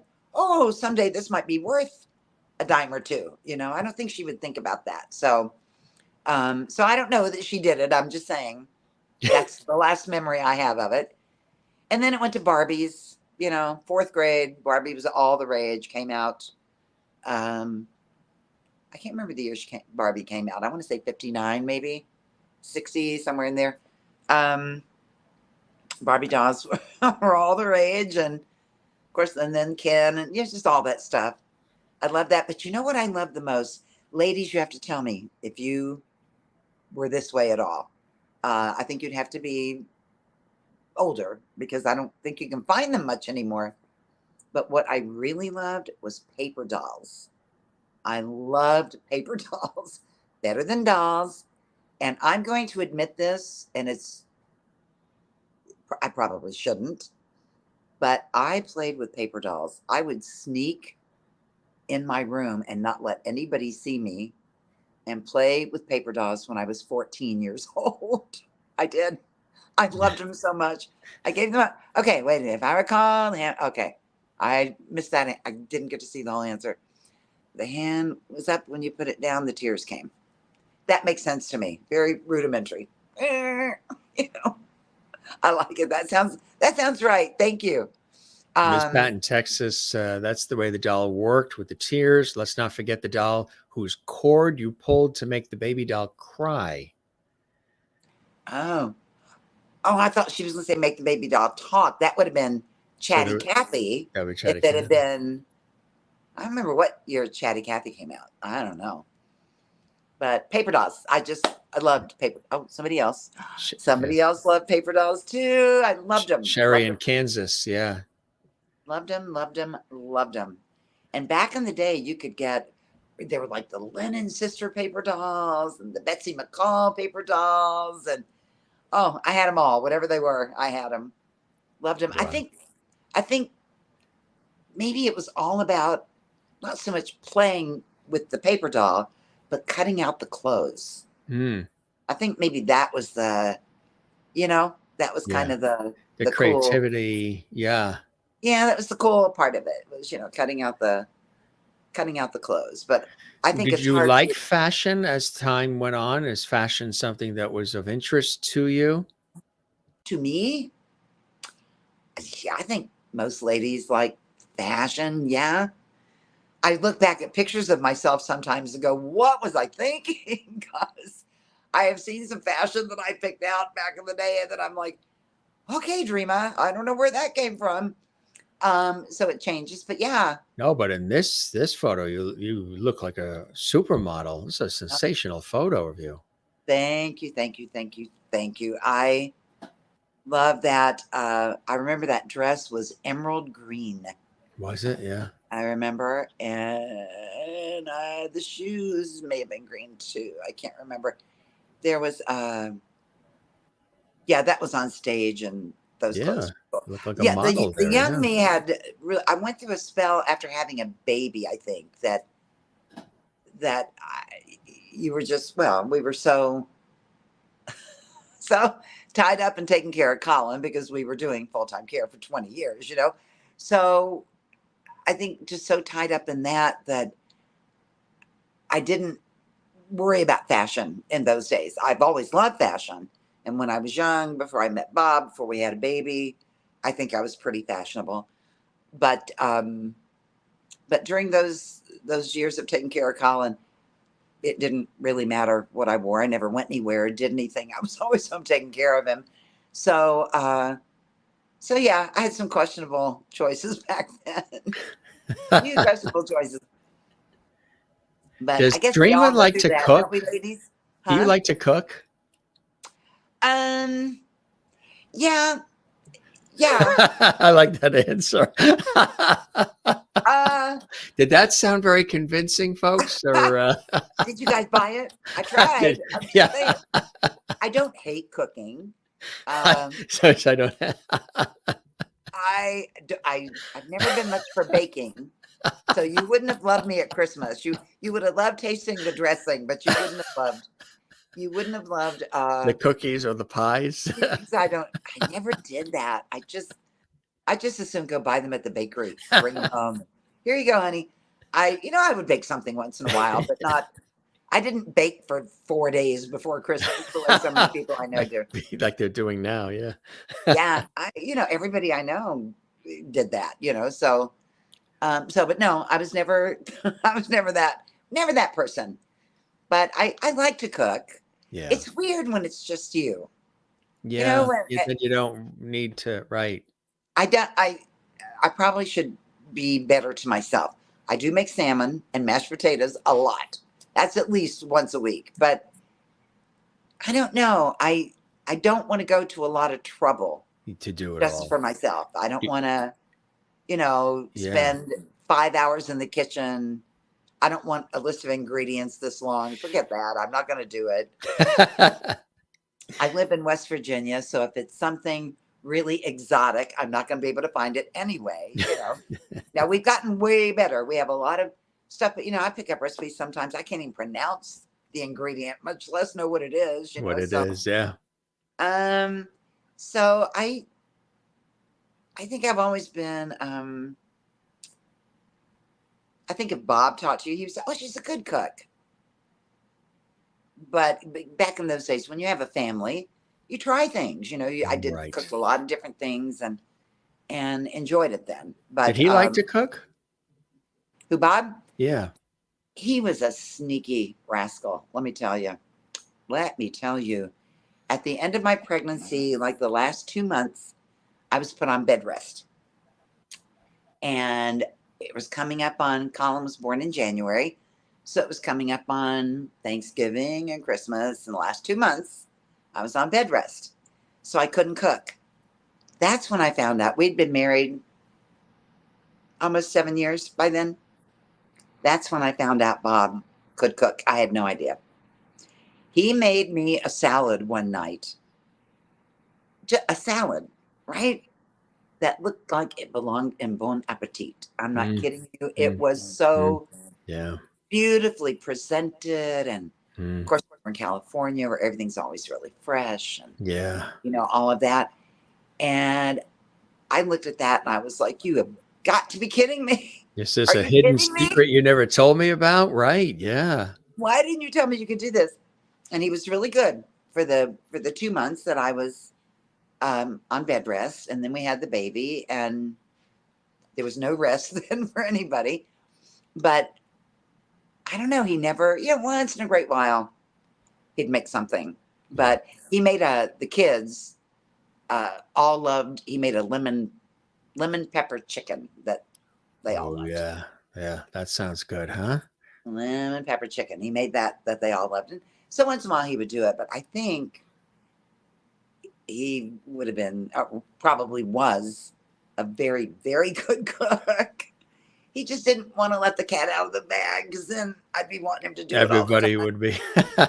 Did your mother like to cook? Did she like to cook? Not particularly. Maybe that's where I got it from. No, she was great with the big meals, Thanksgiving, Christmas, and all that. She, my dad was a picky eater. Nobody's going to find this terribly fascinating, but it was Oh, they meat will. They are. Yeah, they're loving it. or nothing else, right?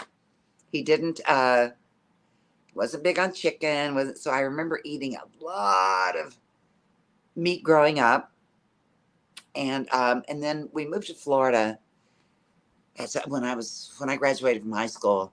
And I remember a lot of TV dinners. They must have just become a thing because we had I think suddenly she didn't have to cook, and there were mashed potatoes already in there, and the chocolate pudding, and exactly Swansons and Libby's and all of them. Yeah. So when I do cook, I do like to. I don't always cook healthy, but I like to try to, cook healthy. So in that regard, I don't know. It's just different when you're alone, And of course, I cook for Colin, so when I do make something, I make it for two, and make sure to take some over to him, so he always has some of Mom's cooking because he liked it always. So I don't know, just a very normal. I don't know. Do all the 80 ladies out there just love cooking? Am I the only one who? Oh yeah, this crowd. We've got a foodie crowd here. Yes, they do. Right. They love cooking. Okay. Well, Janet says I don't cook for me for Christmas. Janet says I don't mind cooking for others, but I don't like cooking for myself. Yeah. See. Now some people I get nervous cooking for other people. Oh, you do. That's so weird. And it's not like I've ever poisoned anybody or anything. Nothing bad has ever happened. But I'm always afraid. I think I feel insecure about it after all these years. Can you believe that? It's just mind-boggling, really. Some people have said that they like the taste of the food better when they either eat out or they eat at somebody else prepared it. So even a sandwich or something, sometimes some people feel it tastes better when somebody else created it. Yeah. I'm that way about salads at home. Once in a great while, I'll get a real craving for just a big salad. But when I make them, it's just I put stuff in it, but it's not very exciting to me. You feel like you're faking yourself out or something. And yet somebody else can make me a salad, and I'm like, oh my God. My God, this salad's unbelievable, right? I know. It's the best thing I've ever had next to the salmon. But it's the best thing I've ever had. My Aunt Gertie had always said, my mother's oldest sister, I think I had mentioned that my mother's the youngest of 16. And it's a big family on that side of the family. And all Connecticut, Massachusetts, New England, but they're all over the country and Canada and everywhere else.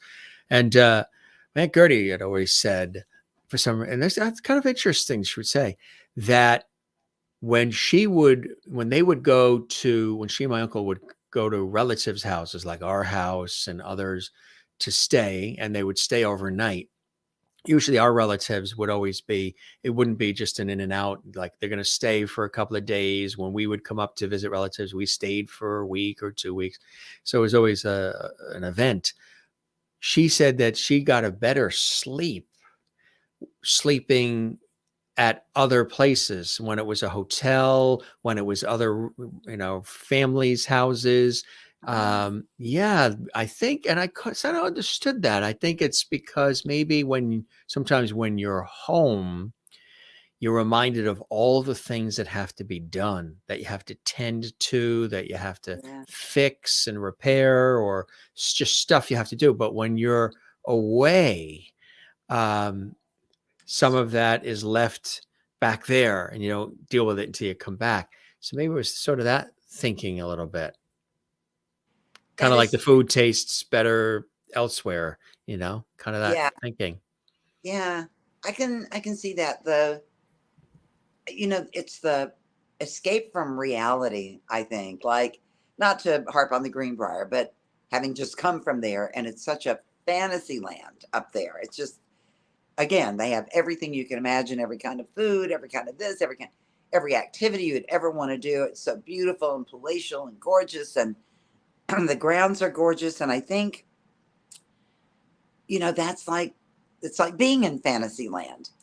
And then when you come home, it's like, oh, I need to vacuum, like maid service every day, somebody's cleaning up every day, fresh Yeah. sheets every day. Yeah. It's like, oh, this is so nice. And then I come home to a bed that needs to be changed, and floors that need to be vacuumed because I have a white husky, and Yeah. there's white fur all over everything all the time. And the And leftovers in the refrigerator spoiled. You got to throw them out. And exactly. And, I don't have the asparagus went bad. Oh, well, it's just, I don't know. There's something about, I like my own bed. I do like yeah. coming home to Yeah. my own bed. I do Yeah. like that. But there's something about, the fantasy of escaping reality that you don't have to.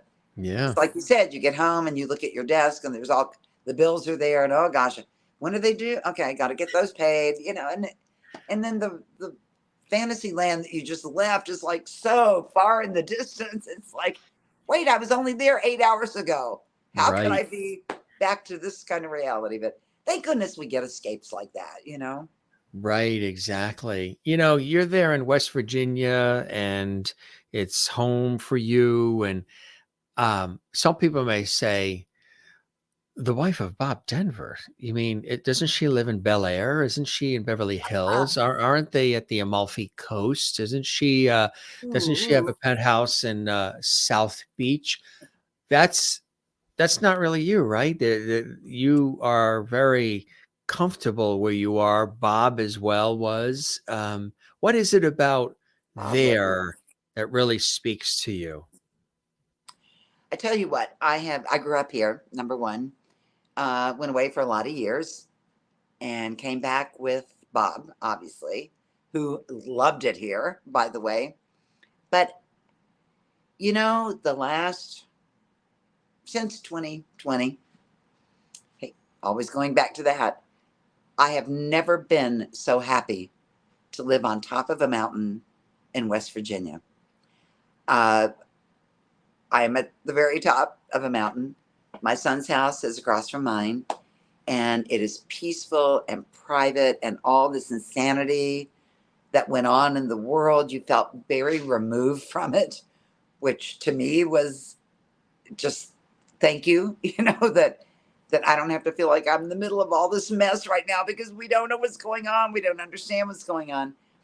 And it's just the people. Bob used to say that the people of West Virginia were the salt of the earth, that they're good, hardworking people. You have to interview Homer sometime because Homer, when he was born in West Virginia, he wrote the book Rocket Boys, which was made into the movie, adapted into the movie October Sky with Jake Gyllenhaal and Laura Dern and Chris Cooper. And oh gosh, I can't remember who else, but he talks all the time about it. First of all, that book is so inspirational. And he talks all the time about that West Virginia can-do spirit that our generation especially was brought up to. You don't get anything handed to you. If you want something, you got to work for it, or you got to wait for it.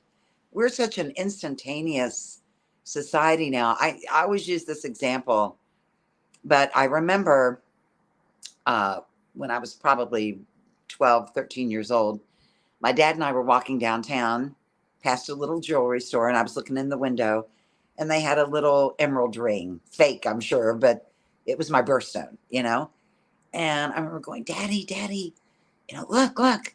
And he said, what? I said, look, it's an emerald ring. It's my birthstone. Oh, can I have it? Can I have it? He was like, maybe for your birthday. Now that was like 5-6 months away, which when you're young feels like Seems forever. like forever. It Yeah. feels like forever. And I remember thinking, why can't I just have it? But I didn't whine because then I would never have gotten it. You didn't whine in those days. And my birthday came and I got the ring. And I always got the thing, but it wasn't right in that moment just because No. I said I wanted it. You're going to have to wait. You have to learn patience. You have to, Right. and I think that's Yes. something that we're obviously missing nowadays. Missing And that now. yeah, we really are. And there's so much more when I finally did get it. Oh, I was so appreciative. Yeah. I Yeah. just couldn't believe I dreamed about this little ring for months and finally it was mine. Yeah. Well, that Isn't that makes you, cool? I mean, if I go, Daddy, can I have that ring? Sure, here. Yeah. Then it's just instant gratification. Somehow it doesn't mean anything then, or it doesn't mean as much. Right. Anyway, I think that's part of what I love about here. People are willing to, neighbors help neighbors. I'm sure that's Yes. true in small towns all over Yes. America, but they've got and they love our country. And that is important to me, that, we're a country loving state around here. And I like that. When you're talking about getting that ring, not at the moment that you really wanted it, the emerald ring, but later Right. on it just appeared. Yeah. My mother had a strategy that was similar with a Christmas gift. I wanted one Christmas. I saw these commercials on television, and I used to love things that were like mini versions of life. So Matchbox cars and things that were train sets, things that replicated life, but there were mini versions. So there was this really cool toy. I think it was Play School or one of them that made it. And it was a replica of the Holiday Inn Hotel. I mean, it had the rooms, the cars, the people. It had the big No sign with the way. star. And it even had the marquee with these little things you could slip in and slip out for different events that were happening in the cocktail lounge or whatever. It had a revolving door in the front, and it was like the rage, and there were commercials for it. And it was also in the Sears Wish book. And I think that year, my mother said I signed in the back of the book when, here's the book, circle what you hope Santa Claus is going to bring and that type of thing. And I circled, she still says there was about 99 things that I circled. So I told her, I said, well, you start high and then That's right. always start high. The And more then, choices, yeah, you're going to start get high. something. So my mother always good with, we'll see, we'll see, we'll see. It still says, we'll see. Okay. And she knows what she's doing behind the scenes, but at the moment it's we'll see. And it was cool what she did, because what they both did, but she we were opening up the gifts that morning, and I was like, I made significant mention of this toy that I wanted, this replica of the Holiday Inn Hotel, and this whole thing. You sat, you laid down on the floor, you played with it. I was a little kid, and you could spend hours playing with it and putting people in the rooms. They had the beds. I mean, everything it was really cool. And we're opening the gifts, and I'm like, okay, I love this gift, but this isn't that. And they open up another gift, and like, okay, this is a great gift. I got a new glove, baseball glove, and a little toy piano, and so these other different things, and they're all fantastic. But and then I'm looking at the size of the shape of the boxes that are left. I'm like, what about that tiny little box? Cannot be that toy. And it's like, did my gifts get, mixed up with Sis's? It's like, wait, that box looks like the box that she has looks like the shape of the one that I'm looking for. And I opened all the, and they were great. It was terrific. But that gift was not there under the tree that Christmas. It wasn't there. And I was like, what? My sisters are, they're all excited. Everybody's got what they wanted, and they're happy and beautiful. I love Christmas, beautiful day and the whole bit. But deep inside, I was shot. I was like, what? I didn't get it. I didn't get that. I don't understand. I did such a great sales pitch. I circled it. The commercial, I would point the commercials out when they would come on TV. Look, there it is. That's the one. See that on TV? That's the one. That's the one. So our relatives would come over, our aunt and uncle, my father's sister and husband and children, all the cousins and everybody, and Christmases at our house in New York, out east on Long Island. And I, this is like 4 o'clock in the afternoon when everybody's coming over for Christmas dinner and the whole thing. And I'm already the whole day, I'm just kind of like unreasonably or unusually quiet, enjoying the day, eating the Christmas cookies and everything, enjoying the day, but I'm a little quieter than I normally would be because I didn't get that one thing that it was the thing. But I see my Aunt Kitty and Uncle Sonny coming in the house with an unusually large box.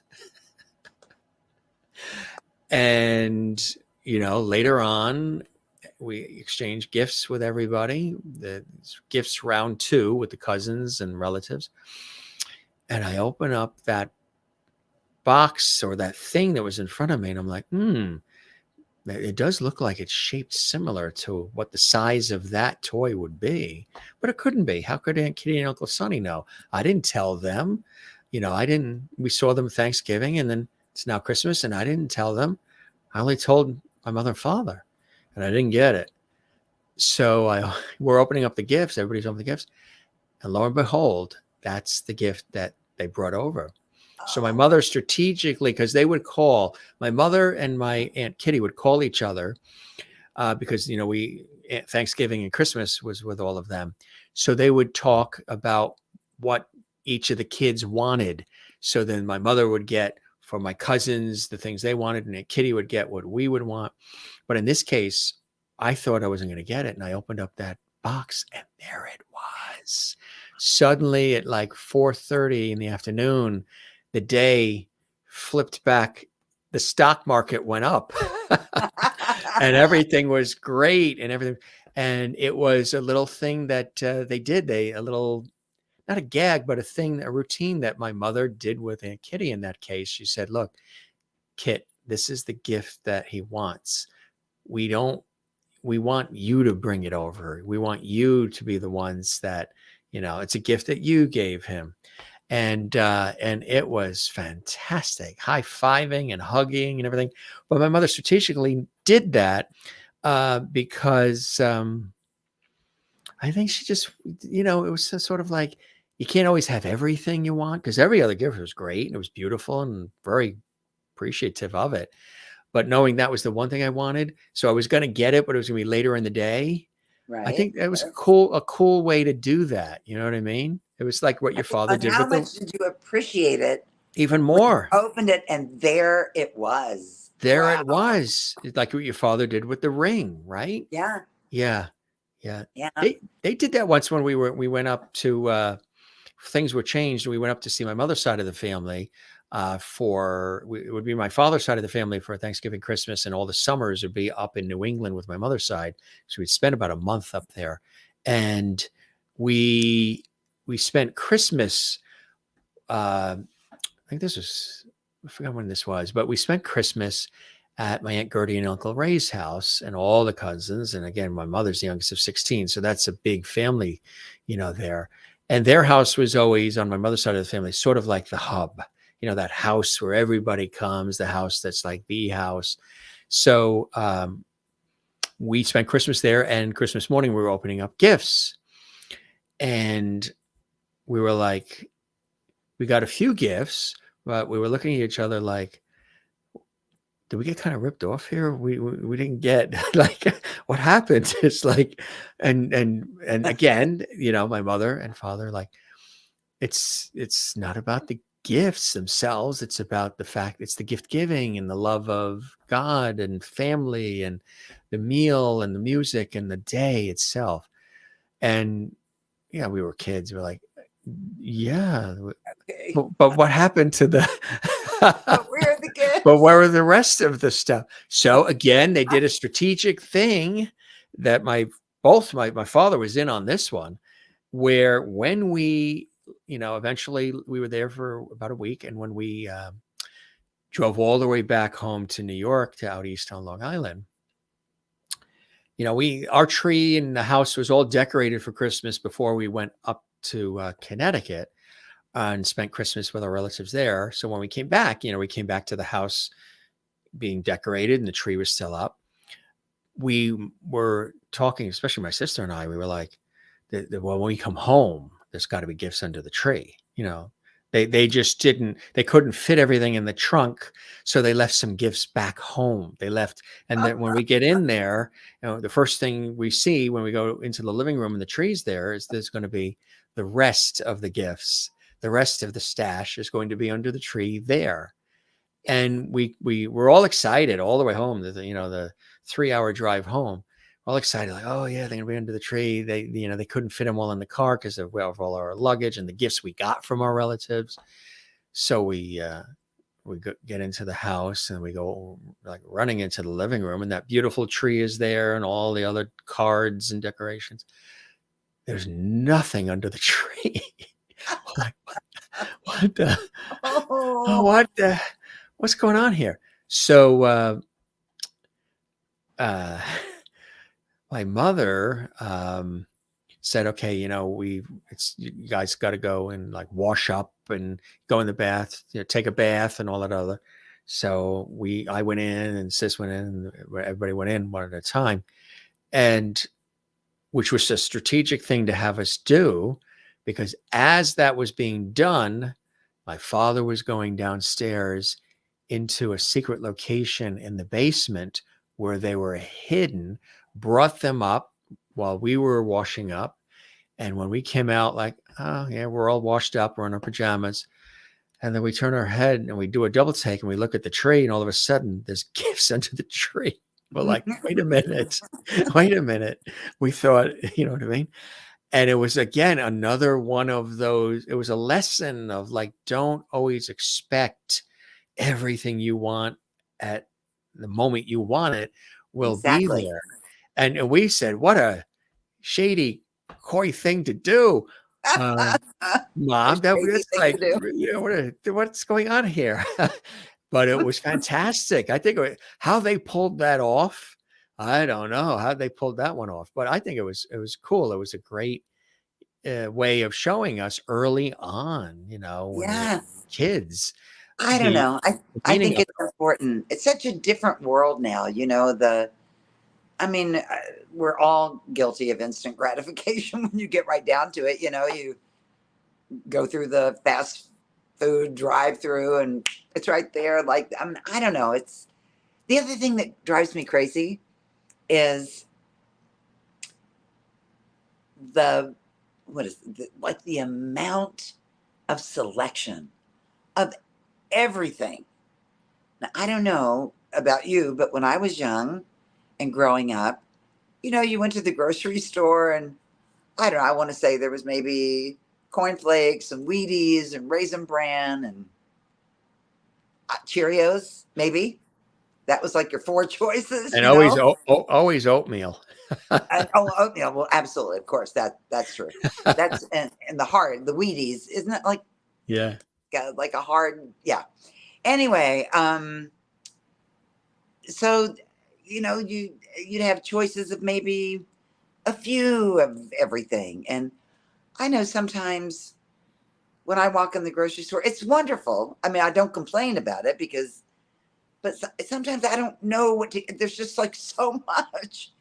You can't decide. Yeah, right. Which one to get or which one to try, or I don't know. It's just, we have a lot of everything and a lot of everything like that. Yes. I do think that waiting, I think it's a good lesson to learn. Yes. That we can't always have, like you said with your story, we can't always have what we want exactly when we want it. Chances are we're going to get it, but maybe not right that minute. Yeah, right. Exactly.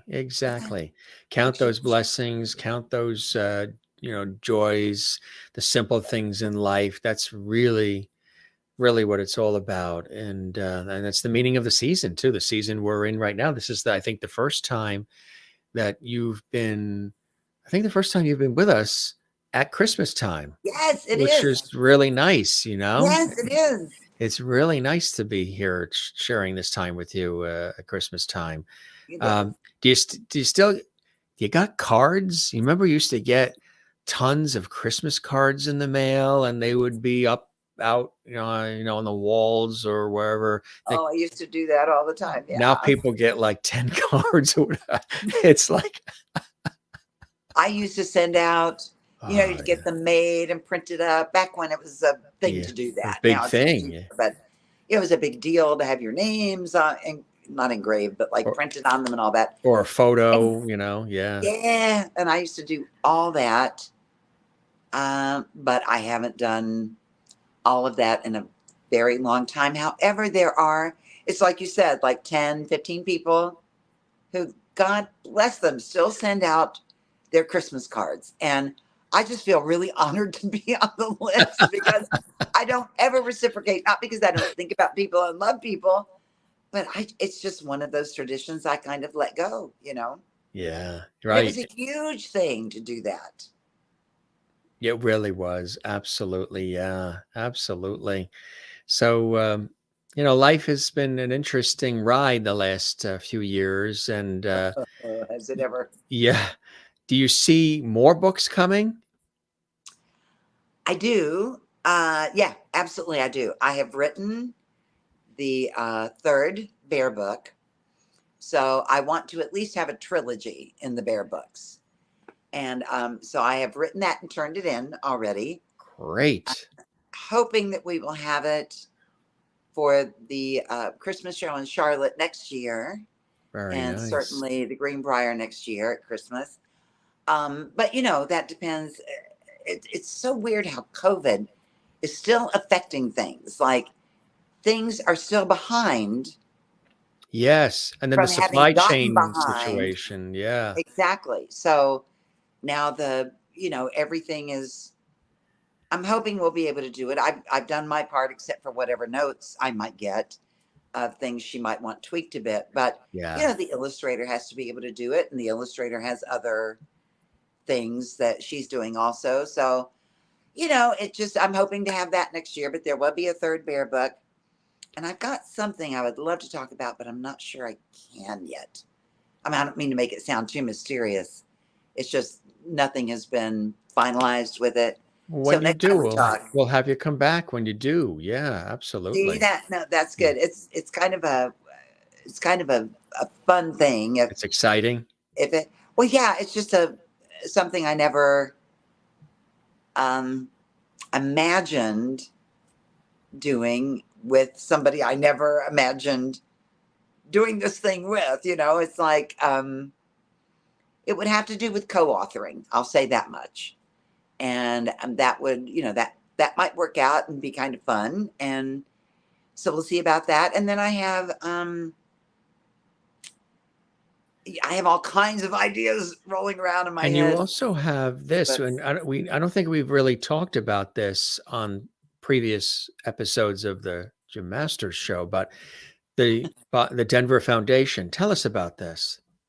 oh, well, the Denver Foundation is, gosh, Bob and I started the foundation back in, I guess it was the late '90s, um, kind of in honor of Colin, our son, um, to help special needs. And the Always Free Honor Flight started under the umbrella of the Denver Foundation.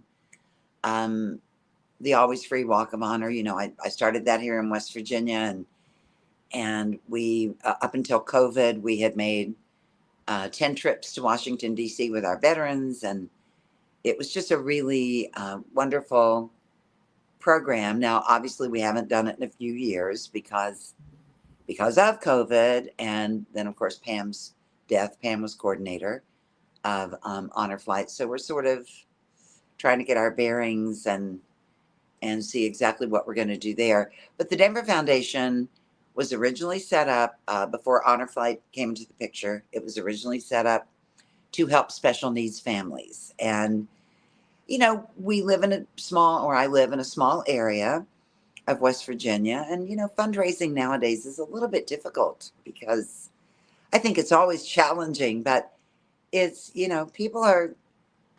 things aren't easy right now for anybody, not for Me, what you were asking me before?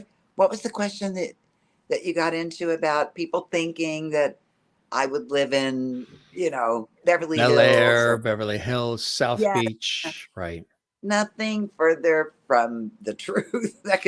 There could be nothing. I have a beautiful home on top of a mountain in West Virginia, and I love it here. But it's, I don't know.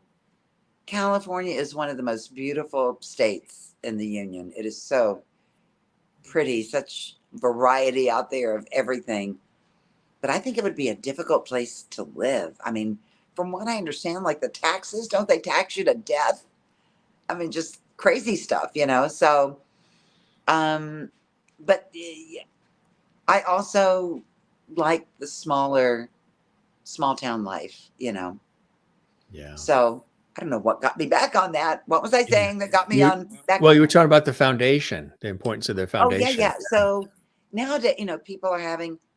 I mean, I think we're all having trouble. You look at prices going up Mm. and inflation and everything that's going on, and there were no residuals for Gilligan's Island. I know people think that Isn't that amazing? All those shows that back was then. 58 years it's been on the air, and there have never been residuals for it. Now, granted, there were three Gilligan movies, and that resulted from the show, and of course, being Gilligan resulted in personal appearances and guest spots on different shows and things like that. But the show itself nowadays, well, look at the Friends. $1 million an episode, and you're getting Yes. royalties on that kind of money. You're Yes. pretty much set for life. Not true. So Right. I couldn't have lived in Bel Air, or we couldn't have even together if we'd wanted to, and we didn't.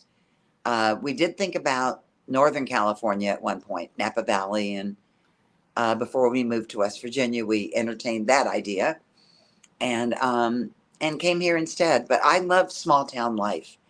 Everybody knows everybody. People are so good to me here. I can't tell you. Like my bank knows me personally, and they don't.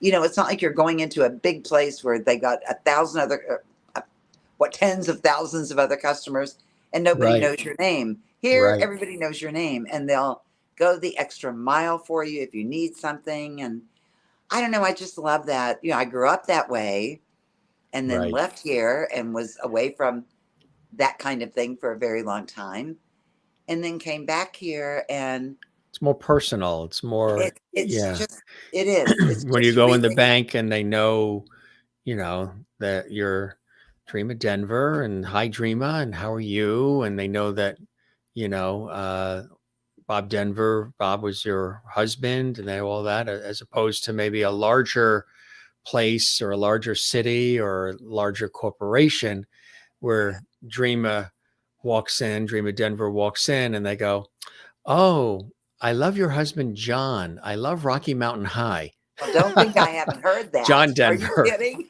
Are you the wife of John Denver? Oh, Right. I've heard that. Oh yeah. You did through the years, huh? It's oh yeah, yeah, yeah. It's so funny when we first moved here, we had a lot of people found out that we removed that Bob was here, and they had no compunction about coming up the mountain once they found out where it was, and knocking on the door. And in those days, we were taking care of our son, and who knew what we might be in the middle of with a bad behavior or something. But one day, these two little blue-haired ladies, who were probably no older than I am now, but anyway, they came walking up the front door, and they knocked on the door. So I went and answered it. Didn't always do that, but this particular time I looked out and I could see who they were, and so I went to answer. And so the one lady looked at me. She goes, I had to come meet John Denver. I just had to. And I said, he's like, is he home? And I said, no, ma'am. John Denver doesn't live here.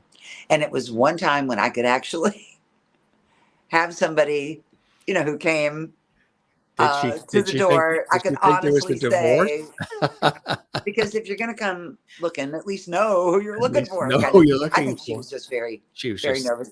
Then we had one. It has happened to me. I was out. It was one summer, and I was out on the front deck, and I was working in my flowers, and I was all caught up, and this SUV pulls into the driveway, and I can see it's a man and a woman and kids in the back. And so I'm thinking, okay, this is really weird. He caught me in a flower kind of a mood, and I would never be rude to anybody, but No, but it had moments when it was really scary, probably. intrusive. But Yeah. people don't know that they're not the only one doing it. It's like Right. they don't know that 4 other people did it the same day. But Right. anyway, I was out there and I was working on my flowers, and he says, ma'am. And I said, yes, what can I do for you? And he goes, we just wanted to come and see Gilligan. We wanted to say hello. And I said, okay, would you mind telling me how you found out where the house was?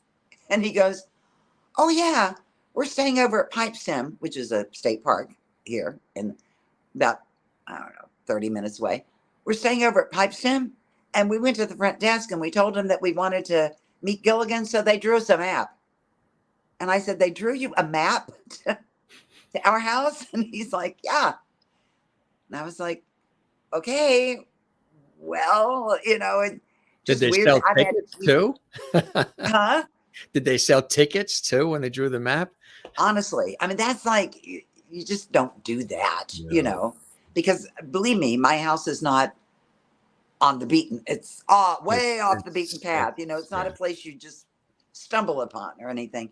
Yeah. Had people pull in the turnout. There's a turnout where the mailbox is, a turnaround, and had people put down. Now, this is when Bob was alive. Put down a blanket and have a picnic on the gravel so that they could have their picture taken with Gilligan's house behind them, that kind of thing, So people mean it in the kindest, most loving fan kind of way. Yeah. They just, first of all, we were taking care of our son, and believe me, we had our hands full. Yeah. And they don't know that they're not the first ones who did that, today. They're right. Yeah. So it was kind of challenging. Then people got used to the fact that he was here, and it really became very nice for him. He could go to the computer store, he could go into Lowe's, and rather than everybody going crazy, which they did, because Bob Denver is living in was our very town. recognizable, and he didn't look like anybody else, and but he could go into Lowe's and be picking out paint or something, and people would come in going, hey Bob, how you doing? Just like he was any neighbor, and he loved that. He loved that so much. So yeah. we Cool, huh? had Interesting. some funny stories though. Yeah. I don't think we talked about this too. Gilligan, Maynard, and Me. Also available at bobdenver.com in Gilligan's gift gallery. No, it's that is the only book that Bob ever wrote. And it is about his career. And, Bob was a great storyteller. Now, obviously, the book can't have sound effects or anything like that.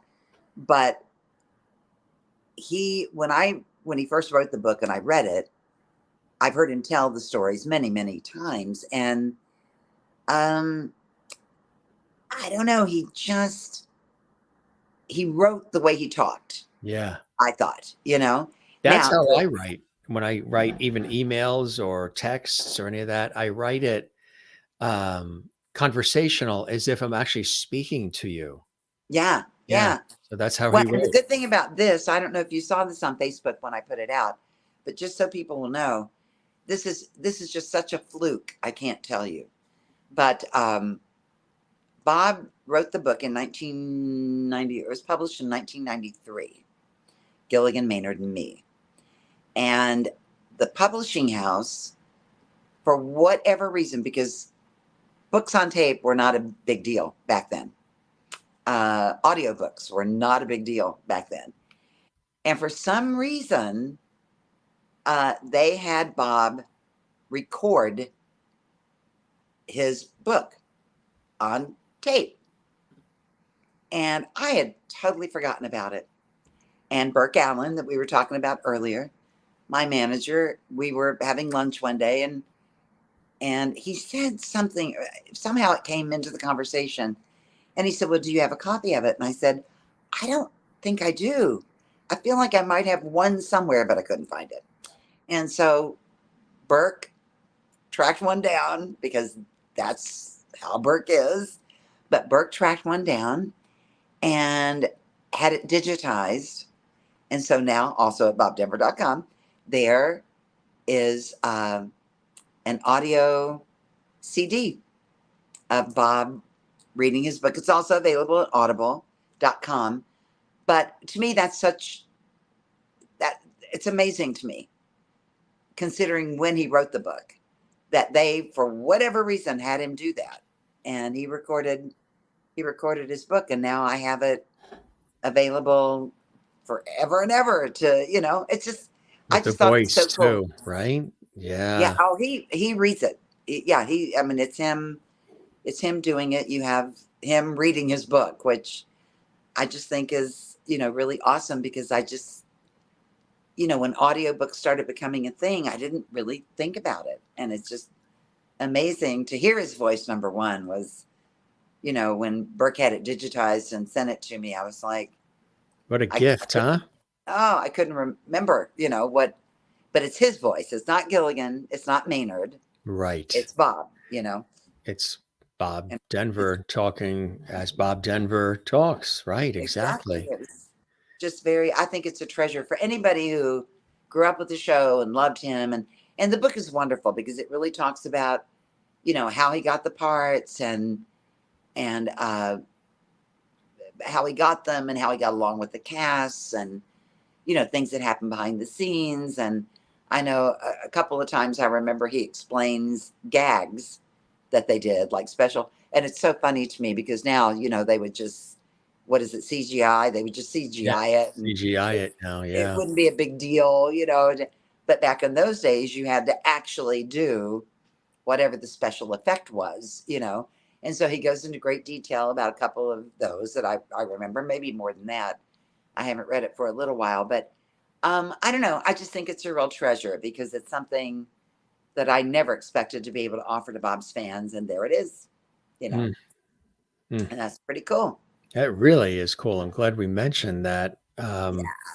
The foundation is there. If people want to support the work of the Denver Foundation, is there a way they can learn more? They can contribute. They can, it's a beautiful thing that you guys set up so many moons ago.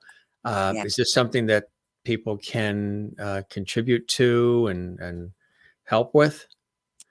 They can donate on the website, bobdenver.com. And yeah, it's wonderful because, we haven't really mentioned this, but the Denver Foundation owns and operates Little Buddy Radio. That's the Now, radio Little Buddy station, right? Radio got Yeah. it got its name. It actually has call letters and all that. But when we launched the radio station the year, probably 8 months before Bob was diagnosed, the New York press got hold of it and jokingly, I want to say it was the New York Post. I might not be totally right on that, but it was, I think it was the New York Post. Anyway, they jokingly said, Gilligan has a radio station. It must be Little Buddy Radio. And Bob and I looked at each other and went, it must be. we kind of like Little Buddy Radio. So everybody knows it by Little Buddy Radio. It streams online. If you get the TuneIn Radio app. Now, this is the place I know of. There could be other places. There's so much online now. But if you get the TuneIn Radio app, which is free, and download it and then search in it, Little Buddy Radio, it'll come right up. It's a really great radio station, if I do say so myself. It's a lot of music. It saved my life after Bob died. Mm. We had just started it. I was building the playlist when he got sick. So it really ended up being my baby. And it is owned and operated by the foundation, which means that the sponsors on Little Buddy Radio, everything that comes into Little Buddy Radio goes into the Denver Foundation. It's nonprofit. Little Buddy Radio doesn't pay me a salary. It doesn't make me rich. It doesn't do anything like that. It's all about raising money for the foundation because, again, we're in hard times right now, all of us, and that can be really difficult. So sponsorship on the radio station helps that. Do you ever go on the air on it and speak on the station at all? Yeah. Well, I used to have a live morning show Yeah. before the breast cancer diagnosis. Yeah. I had a live morning show for about 4 years called Sunny Side Up. Mm. And we did on that show, my co host and I, what you do with this show, which is we tried to start everybody's day out stepping on the right foot with Right. good, uplifting, fun things, good music. People, but musicians especially, love Little Buddy Radio. And I'll tell you, it's musically, I know we have Sirius and there's the 70s and the 60s station and the 80s station and all that. I know we have all that. But musically, Little Buddy Radio is really, really a good station. I worked so hard to put together and maybe this sounds archaic by today's standards, but I worked really hard to put together a great playlist for you here. It's not, I used to call it, when it started, it was kind of an oldie station. And then it just, as my love for music and my desire to distract myself from my grief and all that, as that all grew, the station became much more diverse. And you never know what you're going to hear. You might hear, rock and country 1 minute and jazz the next, and Motown. I'm very, very proud of it. Musicians love it. I can't tell you how many times they've come up to me going, "Oh man, I love your radio station," because it's very Eclectic. It's very eclectic. That's the word I was looking for. Thank you so much, Jim. That's it. I got And that vibe. I voice track on the station, but I don't. I don't have a morning show. I haven't had one for a while. I don't know at my age if I want to get up at 5:30 in the morning and go on the air at 7. I'm not so sure I want to do that. It was fun when I did Good morning, it, everyone. It's Dreama. It was fun. But yeah, it's a I want people to understand that people have a hard time wrapping their mind around nonprofit radio station because they're always commercial and meant to make the owner, but this one, no, it's all about raising money for the foundation. So good stuff. Good stuff. You're always doing such beautiful work and always touching people. And, you've got your books for kids, which is beautiful. You've got Gilligan's Dreams. You're keeping Bob's legacy alive, not just as Gilligan and all the rest, but as a person and, being so open and authentic, telling the story, the love letter that you wrote to Bob through your book, and the foundation, keeping that going as well, and the radio station, and appearances and book signings and all these beautiful things, which I know is something that is in your heart and soul. And of course, you have your beautiful son, and there are blessings. But it's amazing that you're doing that, because you could easily just say, I'm done. I'm closing up shop. I'm just going to relax and swing in the hammock and South Beach, Miami. But there you are. that sounds good. It does sound good, actually. And I use it as reference. And I'm like, what am I talking about? I probably would want to do that. I'm just saying, now that you've given me but the now idea. They do that. She's going to make some phone calls. You're just a beautiful soul inside and out, Dreama. You really, really are. And I know, because when I've seen the photos and different things when you go to those signings and there's kids there, and just what it really means. You're very cognizant of other people's feelings, and I think that's a gift. You really treat it with tender, loving care, which I think is something extra special about you, and why people are drawn to you. And I get that. I try to operate in a similar fashion, no matter what I do on air or off in everyday life. And I think it's so important to do that. So, and somebody that also really appreciates that is a friend that you saw here a couple of times you've been on, Mr. George Burns. Oh, look. George is there. He hangs out with Gilligan and with... Missing you, my bud. Yeah, he hangs out with Gilligan, and he hangs out with Don Full of Love, Mayor Goldie Wilson. And he's got a cigar in his red pocket square there. And he sends you lots of love, him and, of course, Gracie. Remember, he played God in the God movies. And It looks just like him. isn't it amazing? My aunt Lillian collected dolls. One of my mother's sisters collected, serious collector of dolls. I mean, I had a big room dedicated to very expensive collector dolls. He's one of them.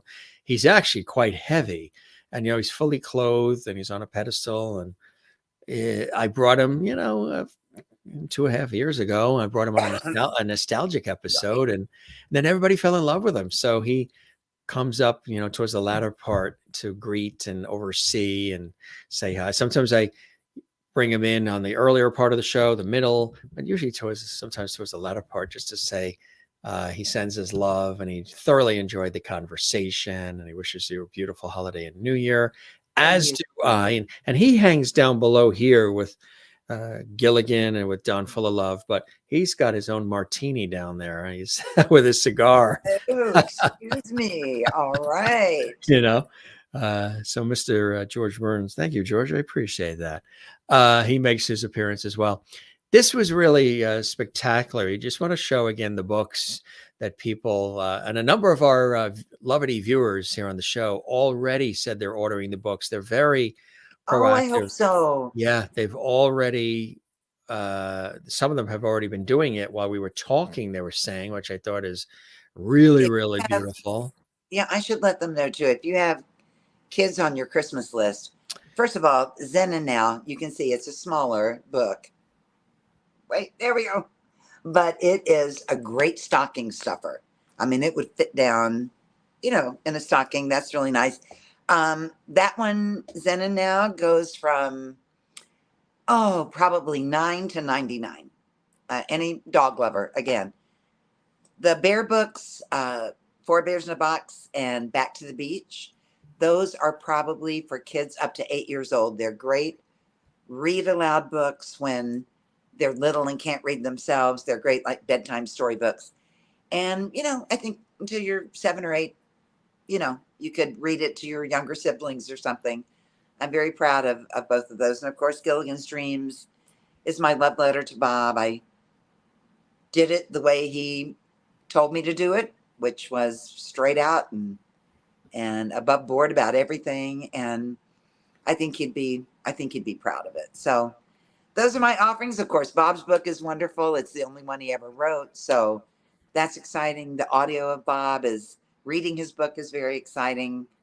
And the Gilligan bobbleheads, believe it or not, those are at bobdenver.com too. So that's what I got waiting for you. That's it. A lot of levity. We call that a lot of levity, my friend. Really. I needed levity so much. And Jim, I always have so much fun on here with you. And I'm so honored that you and your audience like me enough to have me back. Oh, Thank you are you very kidding much. me? It really makes my Christmas. It's, it means a lot to me. Thank you very, very much. Absolutely. Absolutely. Kathleen in New York City says, thank you again, Dreama. You are amazing. Maureen in Arizona. I mean, we've had comments coming in throughout the night. We've been sprinkling a few of them on. Okay. If you guys want to do super chat, super emoji, super sticker, that's great too. Super thanks. Maureen in Arizona. Dreama, thank you so much for being in Lovely Hall again. The world is a better place because of you. I wish you a very Merry Christmas and all the blessings for 2023 and beyond. God bless you from Arizona. And from North Carolina, Christine Clifton, a show of joy and levity. Dreama's conversations have been inspirational and uplifting. Her stories are so heartwarming. She's blessed to have her love story with Bob. She's a beautiful soul. Love her. Absolutely. Jane in Sweden. Thanks, Dreama, for being here. And thanks, Jim. Our Sweden. pleasure. Wow. Yeah, watching in Sweden as well. And Sue, who's in New York City, says, Dreama, I love your hair. Oh, thank you. And I say the same thing about too many choices. Drives me crazy. Too many choices in life. Sometimes, I'm telling you, really it does. Yeah. Sometimes it's like TV now. I don't mean to get off on anything else because I know my phone, I'm on my phone here. My phone battery is getting low, but I just, watching. You and I always close the place, don't we? This is a brand new iPhone too, and we have worn it out. I'm telling you. But no. TV. It's like, it was so much easier when there was ABC, CBS, and NBC. Yeah, that's right. Yeah, That's I mean, right. it was Yeah, easier. I it don't was. mean it was Yeah, better, but it was right. But easier, it was easier. Right. Exactly. Now there's like 400 channels and who knows what to watch. So anyway, And you got to okay. mortgage the house to pay the monthly cable bill. Kathleen says, Exactly. Dreama, I'm so glad you came back to be with us again. Oh, anytime. You're a wonderful lovity, beautiful inside and out, beautiful heart and soul. Oh, Absolutely. thank You you. became a lovity the minute you came on our show over 2+ years ago, and you're still here with us popping in. And Oh, it's you're so never going to get rid of me. You know are that, you right? kidding? No way. No, Okay. absolutely not. I was excited when we were able to put this together, especially during the holiday times. It's a very busy time for everybody. And I was very excited about it. And then I just want to let everybody know, too, that God is good. And Dreama, sent that to me earlier, and he really is. And here's why. She was all set to come on the show. Life happens. There was a power outage. Everything, her refrigerator, her television, everything shut off, the power, the water, everything shut off where she is there. And she was upset that that had happened, but also concerned that she almost didn't make it. And I said, you know what, for you, if we have to push the show back to start later and later, whatever it takes, so you can comfortably come on. And then she had connected with me throughout the day, giving me like late breaking power outage updates. It's back on. It's back on. And I said, well, when you said the power was knocked out and they were telling you not till 4 o'clock your time, 5 o'clock our time, possibly would they restore it. I just looked up north and said, God, and prayed. And then that was like within 15 minutes, believe it or not, of you contacting me again saying, Jim, it's back on. Yes. and Yes. I and I We said, would have been thank you. doing this in the dark. That wouldn't have been fun at all. So, Candlelight. You'd have to do candlelight. But no, somebody listened, and here God is you good are. This was all the time. meant to be. You've got a strong faith, right? I really do. I Yeah. really do. And I write about that in the epilogue of Gilligan's Dreams because I always believed in God, but I heard Candace Cameron Bure say this in an interview a couple of weeks ago. She said that before she was saved, she believed in God, but she thought she was a good person, and she was a good person by the world standards.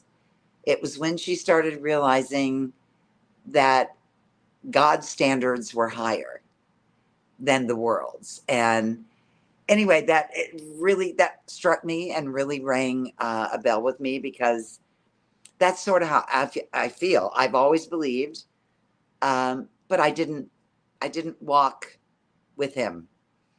I lived in the world, did my own thing, and by the world standards, I was a good person. And but I tell you what, when and I talk about it in the book, I tried to write it in detail. When that happened to me out of nowhere with no forethought, it changed everything from the inside out. I mean, it really, truly did. It changed what music I listen to, what I watch on television, and I don't mean to preach at anybody. We all get there in our own time, in our own way. But the challenges that I write about in Gilligan's Dreams, all the things that we went through together and that I've gone through since I've been alone, all those things are the things that led me back to him. And I'm telling you, everything. Again, life isn't perfect. When you find your way home, it really feels like home. But I tell you what, it does. The hope. I don't know how people, including myself, when I was doing this, I don't know how people live the hope, without the hope of something grander and better. Because truly, even if you live to be 100 years of age, this is brief. This we are just passing through, and it's not. it's not a big pass through. It's not going to go on forever. And I don't know. I just keep looking up because I see this world. So this is not. Do you recognize? I mean, I don't want to get into No. things heavily Do I here. recognize it anymore? No. No, we don't. And that's gotta mean something.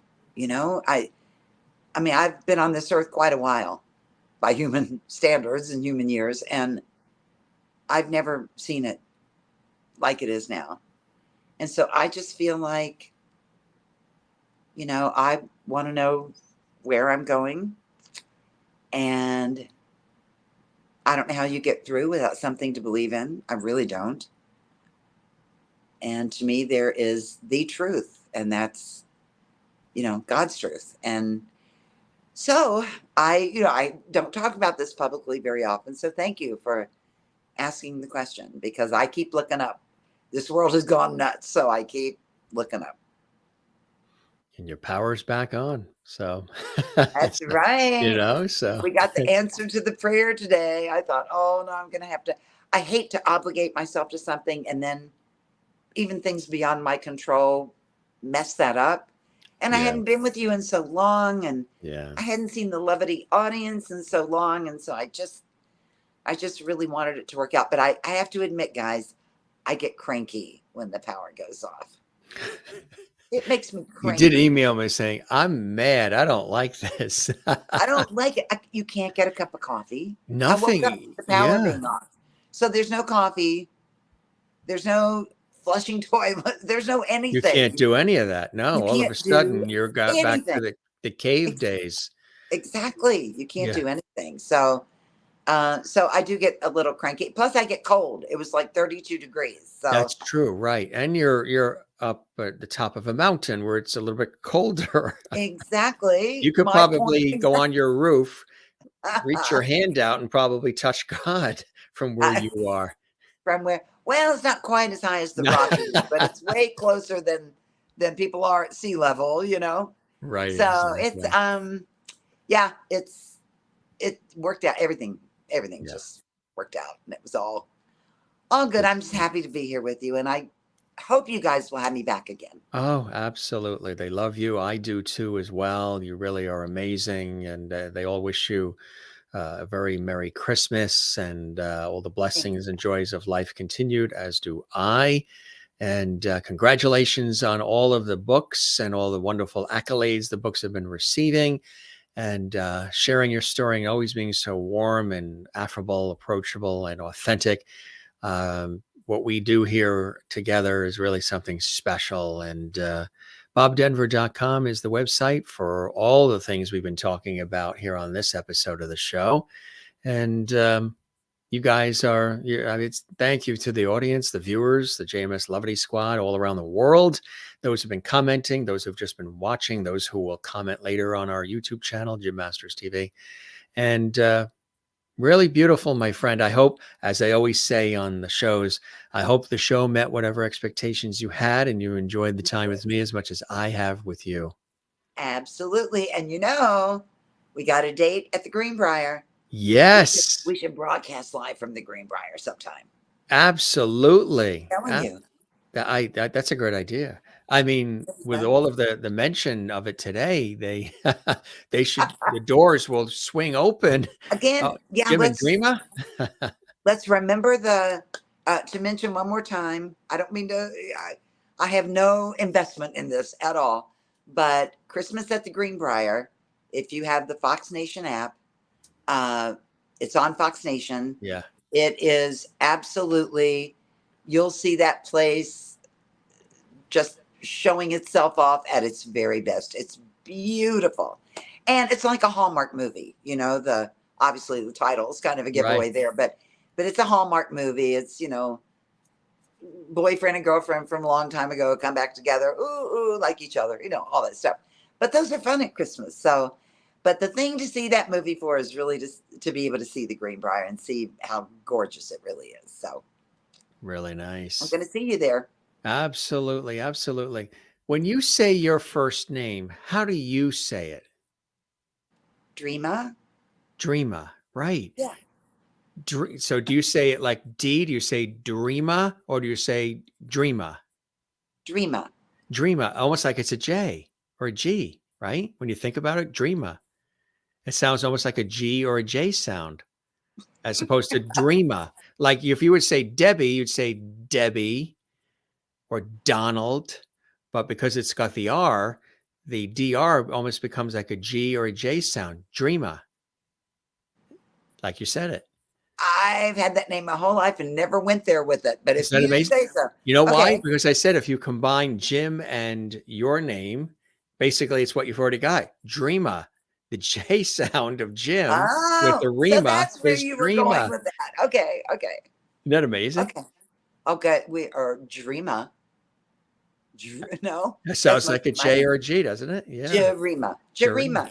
Dreama. Dreama. No. Okay. Quick story. And then, because really, I did get a warning about my battery. But This would not be a guest appearance by Dreama unless she at least said that once. Now you know it's real.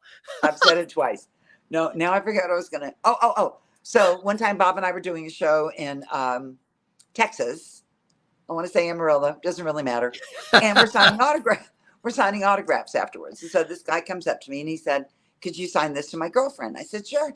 "What's her name?" And he said, "Dreama." And I went, "Okay. Does she spell it like I do? Dreama?"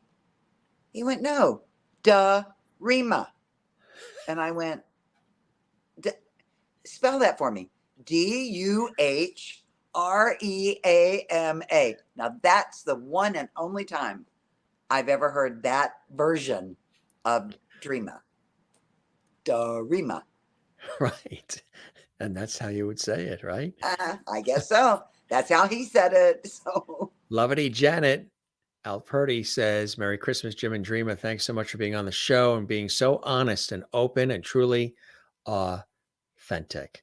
And Ms. Pat in thank you. Texas says, it's a soft D that you have, a soft D.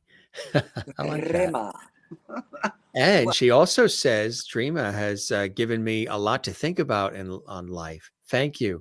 Oh, Very wow. nice. Thank Yeah. you. You never know who you inspire, right? None of us do. You know, you really don't. And sometimes if you have the occasion to find out later, if somebody comes up to you and like there's a review on the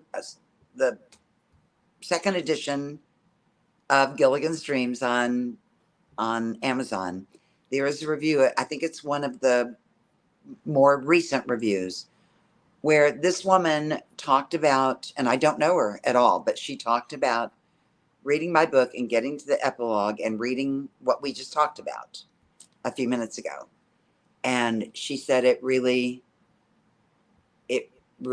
made her stop and think. And, Yeah. you know, I don't know. I just know what it is for me and how much that conversion is meant to me and how it's made. I don't know. Again, hope. How do you get along without the hope of something? I just find it really hard to believe that this is it. You know, I think about my son and this is all he gets. Right. With all that we go through in life, the survival of everything, and then this is it. Can't be. It's just that's how I feel. I know a lot of people won't agree with me. A lot of people will. So I already know that when I'm up there and you're up there, you're coming on my show up there too. I know it's going to be so cool. And what about, oh gosh, this is getting to a whole other thing and my battery is getting low, but I'm just saying. Third time's a charm. But exactly. But if it goes off, I love you guys. He loves you. Merry Christmas. Happy New Year. We love you back. No. Oh gosh, now I lost my train of thought again. Wait a minute. What were we talking about? It's meant to be saved for the next time you're here. So we have a smooth exit. Because exactly. Yeah. That'll be, gosh, we haven't bored everybody, have we, guys? Kathleen, no, they're listening. Kathleen Walker says you need hope. Yep. You talked about that earlier. Everybody, no, you do. We all need it.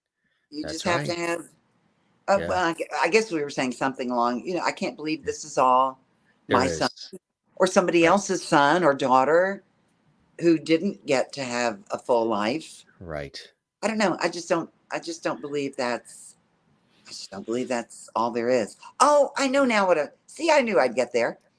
Um the See, I grew up in church and went through everything, never into my adulthood, never hearing anything about the new earth. And the Bible talks all the time about the new earth. I thought heaven, when I gave it thought in my young adult life, I thought it was going to be sitting on a cloud playing a harp for eternity. And that didn't sound all that exciting, actually, to me. And, but then I started reading and studying, and the, we're going to be on this earth again, and this earth is going to be resurrected, and it's going to be what God designed it to be in the beginning, according to everything I read. So we will definitely do a radio show. We will be hanging out all the places I didn't get to see this lifetime, because I have not traveled extensively like you have, or a lot of people have. All those places, they're on my bucket list for the new earth. I'm going to see them all. It's going to be, doesn't that give you joy? Yes. That's where the hope is. It's like, if I'm thinking, okay, this is it, I'm never going to, and once I'm gone, I'm gone. Well, there's nothing joyful about that. No. I don't Right. know. Yeah. I Yeah. would rather have hope. Absolutely. Absolutely. And Miss Patton Texas says, no, not bored a bit. I haven't stopped smiling.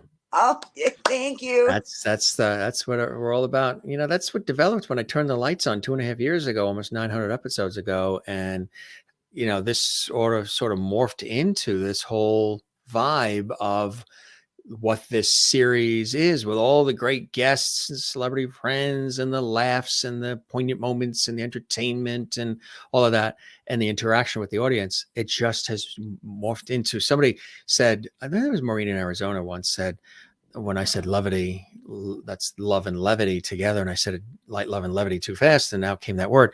She said, levity isn't just a word now, Jim. She said, it's a movement.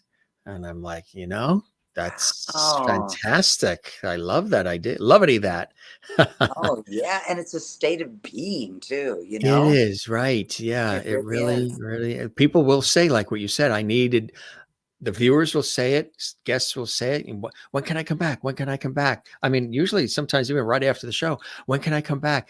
I need my levity fix. I need Exactly. like they've come Well, into I this. was needing one, and you gave me Well, one during the Christmas holidays. How good are you to me? You're so good to me, uh, Jim. my pleasure. My pleasure, my friend. My pleasure. All the blessings of the holiday and the upcoming new year for you and yours. And as always, we stay in touch anyway, so I don't need to say let's stay in touch. And you're a beautiful, soulful person, my friend, and love you very much. And now it's a revolution. Levity is now a revolution. I love that. Oh gosh, it's getting bigger and bigger all the time. I love it. Yeah. Jane says in Sweden, quick question: what do you say to people who feel like they don't have hope, Dreama? Well, I would say She's been basically going what through a lot of things in her life in Sweden, Jane. Yeah, a lot of Jane illness, has. loss, and her personal illness for her, loss. It's hard. I It do know is. it's hard, and you can't feel. I don't know that I know what to say. You can't feel hopeful every minute of every day. I don't either. But I think when you realize that I don't care who we are on this earth, we are just passing through. And I have learned to understand that I don't want to say that things on this earth are not important. Obviously they are, but I think when we start, this is not our home, not ultimately, not for believers. So if I'm a believer, and I am, and I believe that, I'm going to be in the presence of of God and in a better place when this earthly life is said and done. It may not make the earthly life itself easier, but having that hope makes you just know this isn't your home. Your citizenship is there. And someday, though it's sometimes really hard to imagine, all the garbage down here is going to make sense. And that sounds so cliche. I know everybody says that, but this just can't be it. And yet I have a lot of people that I know personally who would argue the point with me all day long. No, there's nothing after this. It's just, and sometimes I wonder if it's as simple as, I'm gonna get called out on this, I guess. But just in the simplest terms, I wonder if sometimes it's just, if you believe and you have the hope, then it will be. And if you don't and don't have the hope, then it won't be. That is kind of what it is when you boil it right down, isn't it? Yeah, right. I mean, I don't know. I think it's just so, I don't know. I just believe that, and just think when we get there, my son is going to be whole and he's going to be, I hope he never stops talking. I hope he talks to me. He's nonverbal. I hope he talks to me nonstop for all of eternity, because I've been wishing for that so much in his lifetime. I've been so wishing I could have a conversation with him and know what he thinks, know what he feels. And, I just have to have that hope for him too, that this isn't all he gets. I just can't believe that this is the mess this world is in. I can't believe it's all we get. I'm sorry. Exactly. It has its really good moments, but right. Everybody struggles too. So We all get flat tires. Yeah. I doubt that helped her, because I didn't really say anything very profound. No, she said, "Thank you, Dreama." It has. Yeah. Oh, thank you, Yeah. Jane. It just Absolutely. Yep. it's something to think about. I started studying, which is something I had never done, even when I was growing up in church. I mean, I really started studying because I didn't know. Oh, hang on while I do this. It's Excuse dying me. out, right? If it may cut you right off. 10% left. We've done it again. Yeah. Okay. We're going to have to save the next thing to the next thing. That was amazing. We never thought, I guess because it's been a little bit, everybody needed all of this, you know what I mean? Especially at the holiday time. Because we could have. Are you a man of faith, Jim? Yeah. Oh, sure. Absolutely. Yes. Okay. Absolutely. Yeah. That's sort of the reason why I was asking some of the questions. And yeah, absolutely. Absolutely. I think it's, it's one of those, like everything else nowadays, it's kind of a touchy subject, people. Well, yeah. I like to believe in things that are greater than myself. That's why I love the ocean. The ocean is a go-to place for me. I grew up near the ocean. We're near it now, along the coast. And sure, there's storms and different things that happen, but it's larger than me. It's beautiful. It breathes life. The sun rises out of it. The sun sets in it. You can recreationally enjoy it. Swim, surf, boogie board, sail, walk it. Something about just being very planted with your feet in the sand and the rhythm of the tide. And even through the pandemic, that ocean was still doing its thing. With the rhythm of the earth and the ocean, no matter what fires and floods and all the crazy stuff that goes on in life, and stock markets up and this and that and inflation, and he hates her and she hates him and they hate them and blah, blah, blah. The ocean goes, here comes the tide, and there it goes, and here comes the tide, and there it goes. And I can't look at all that and think it just crazy. happened. Right. Just from nothing. Like, well, when you look up at the stars at night too, it's very sort of grounding when you look up and you're like, now look at all that. And we're looking at stars. We're looking at reflections of, matter that burned out a million years ago. And now we're seeing. And what about the intricacy of everything? I mean, the human body, all of the that, brain, right. the balance of nature, I just can't look at all that And and just say it's just just happened. there's no reason for it. There's no Yeah. See, purpose or I just reason. have to believe Yeah. there when you look Yeah. at creation, you just Yeah. I just have to believe there's a creator. Kathleen in New York City says hugs, Dreama, and Christine in North Carolina. We're spirits now, having a human experience, such a deep and meaningful conversation again. And it's a blessing having Dreama as a special guest during Christmas and the Oh, holidays. thank you. Absolutely, my friend. We don't want your phone to die out. And it's going to. Love you very much. High five. Okay. Oh, how do we Right, do that? right there. Okay. All right. Oh, wow. Your hands are warm. They're steaming. Are they? Yes. That's it. You're the best, my friend. Again, Oh, truly. it's been so much fun. Yeah, this was You really made my fantastic. Christmas, guys. Thank you so much. Oh, you're always welcome here. And this was nice having you here at holiday time and, give a little push to the wonderful books. They're all great stocking stuffers and beautifully written from heart and soul. And thanks so much for spending the time with us. Really glorious episode of our series, and continue to spread the word about our show for us. It takes a village. We love that. And we love you. Dreama Denver.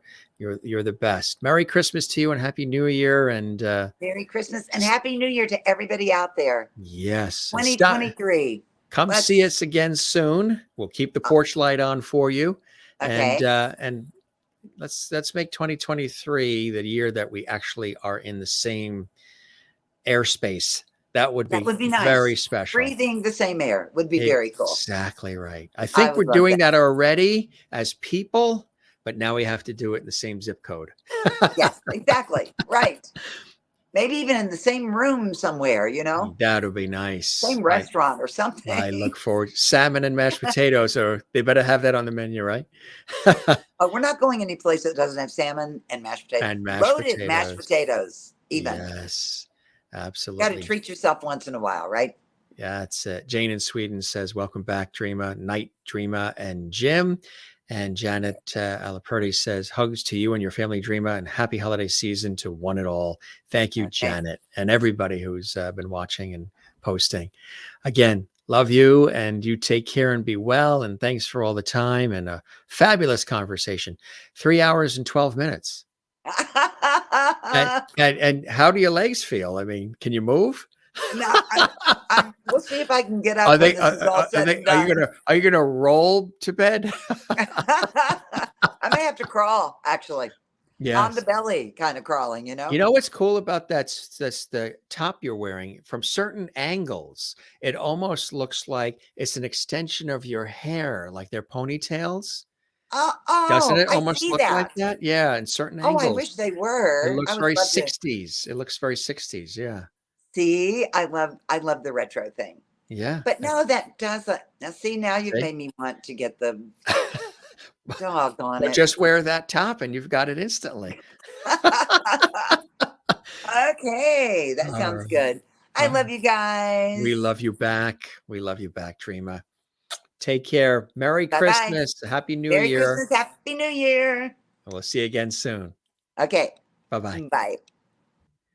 Dreama Denver on the Jim Masters Show. And we did it before her phone died. If you know anything about the conversations when Dreama's with us. Actually, the show she was on last time, it was shorter. I think we did about an hour. But one of the earlier shows we did, I think it was in like 4 hours and 15 minutes, because we have these kinds of conversations. It's like, it's levity. It's fun. We talk about, her life and the career and what she's up to. We talk about, of course, Bob Denver, the famous actor, her husband, who played Gilligan on Gilligan's Island. And of course, we have the Gilligan. That is the Dreama Denver I talk about when I mention the Gilligan doll. She's the one who sent it to us here, part of Levity Hall here and forever. And we have these kinds of conversations that just blow her mind and blow my mind as we have them. We don't expect these conversations to happen this way. Or do we? Maybe we do. And we bring you guys in and we have a good time. Again, like I say, this is not the typical thing you see on the internet and or even anywhere these days, even on television or radio. Here in a radio, we have this kind of free-flowing, epic conversation that has no agenda and, it doesn't tell you what to do or how you should live or what you should say or what you should eat. We let it roll. It's not scripted. It's really just, it's organic, really cool. She's a very special person and a big, big, big friend of our show, supporter of our show, and dear friend of mine and mine of hers. There is Bob Denver and Dreama Denver right there. BobDenver.com, the website to get the books and all the other beautiful things that they have, other merchandise and wonderful things that they have. And Bob Denver, an American television legend. And obviously you can see from the conversation we had that she still reveres him and loves him and always will. They always will. And that's absolutely beautiful. There's Bob Denver and there's Dreama. They both look like $1 million. It looks like Bob is actually waving.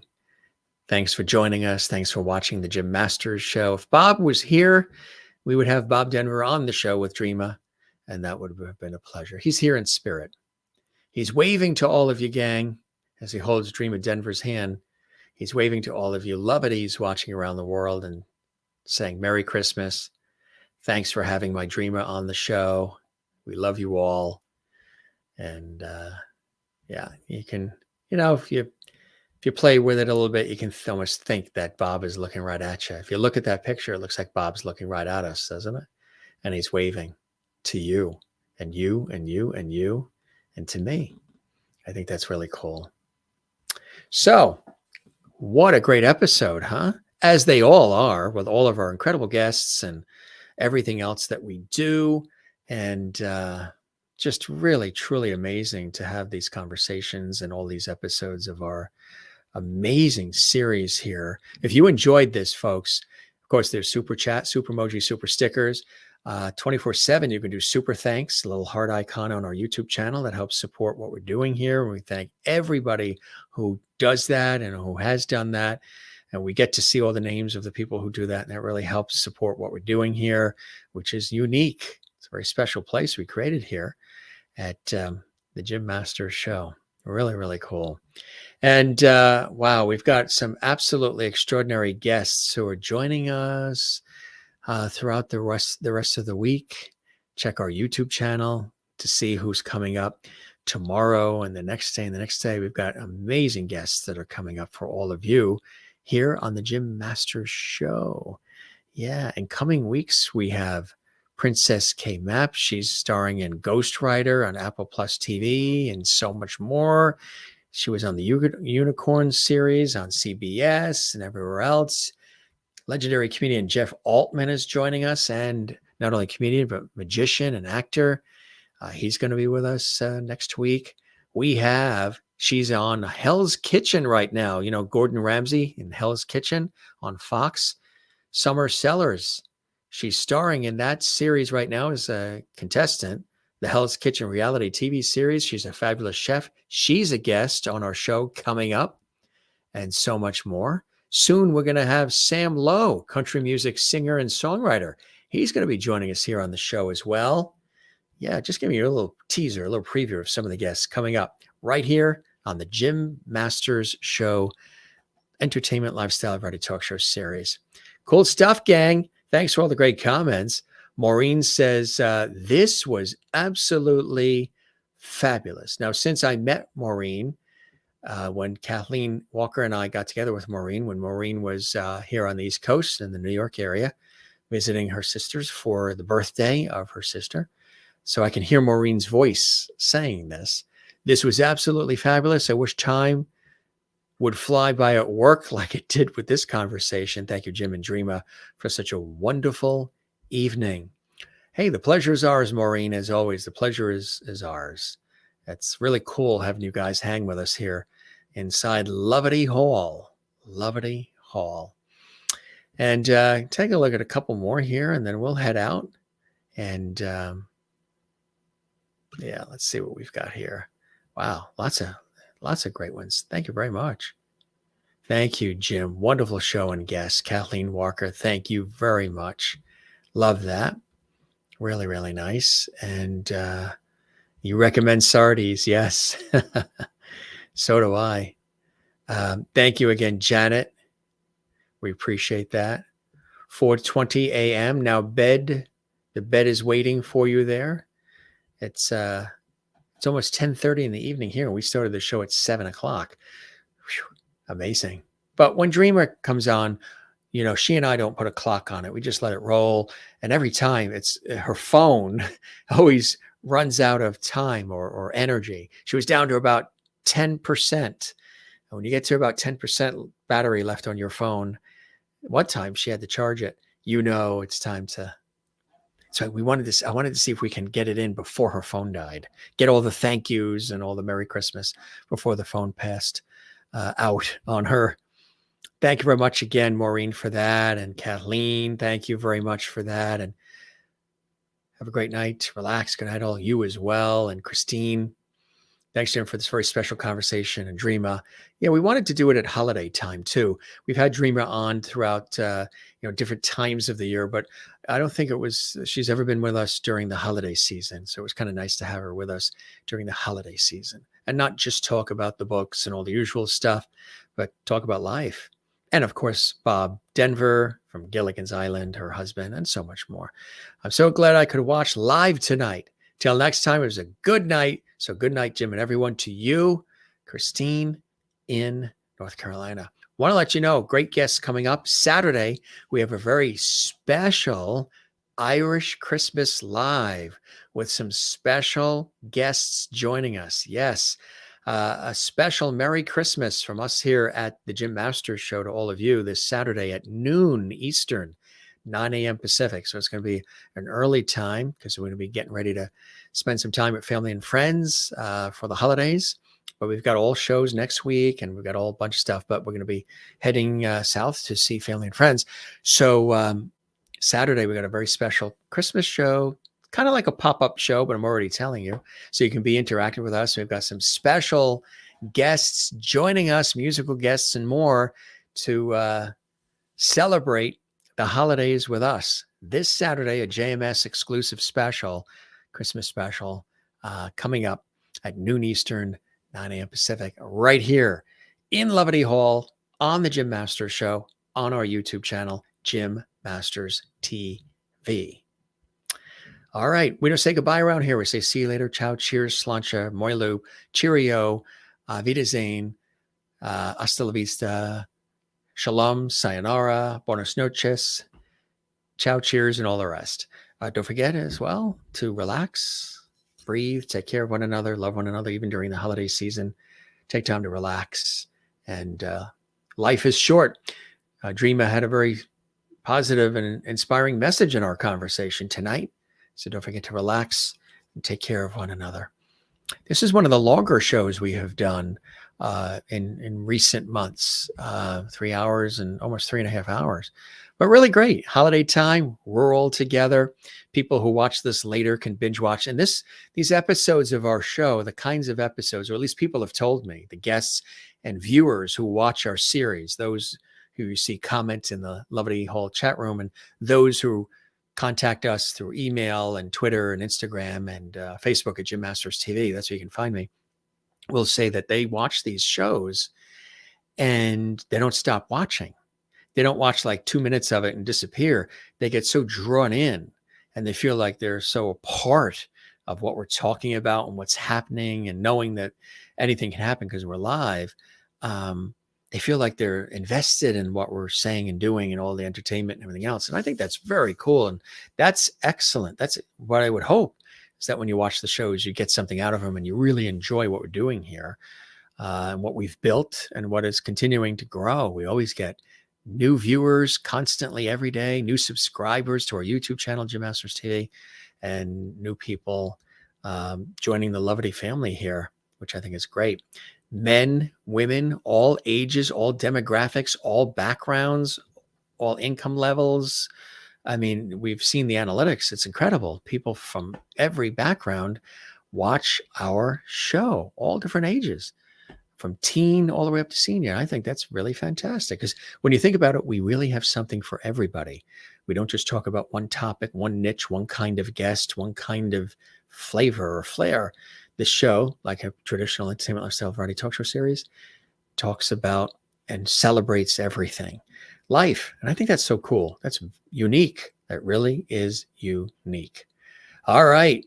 Well, I've got a busy day tomorrow. I've got 3 shoots, 2 radio shows, and then we're going to be back here with Anna Marie Dobbins. If you guys like Hallmark movies, Lifetime movies, and so much more, she is starring in many of them. And she is an incredible actress. She's going to be here tomorrow night. Anna Marie Dobbins is amazing. She's going to be here. And then Mayada, who is this brilliant singer and actress, she's going to be with us on Friday. Take a look at our YouTube channel and scroll along. You can see some of the guests that are coming up. Really terrific. Thank you very much to you, Maureen. We appreciate that. And Miss Pat in Texas says, Merry Christmas, everyone, and God bless to you and yours, Miss Pat in Texas. And Miss Pat in Texas, you were with us through the whole thing. Sometimes you go to bed a little bit earlier, say you're going to cut out because you have to go to bed. Here you are, you're still with us. I don't know about you, but I'm starving. I got to eat 10:30 at night. All right, gang, thanks for joining us here on the Jim Masters Show live. If you enjoyed this episode, before you scoot off, click that thumbs up like button on the YouTube channel on this episode and take time to leave a comment on the channel, on the episode. It's easy to do.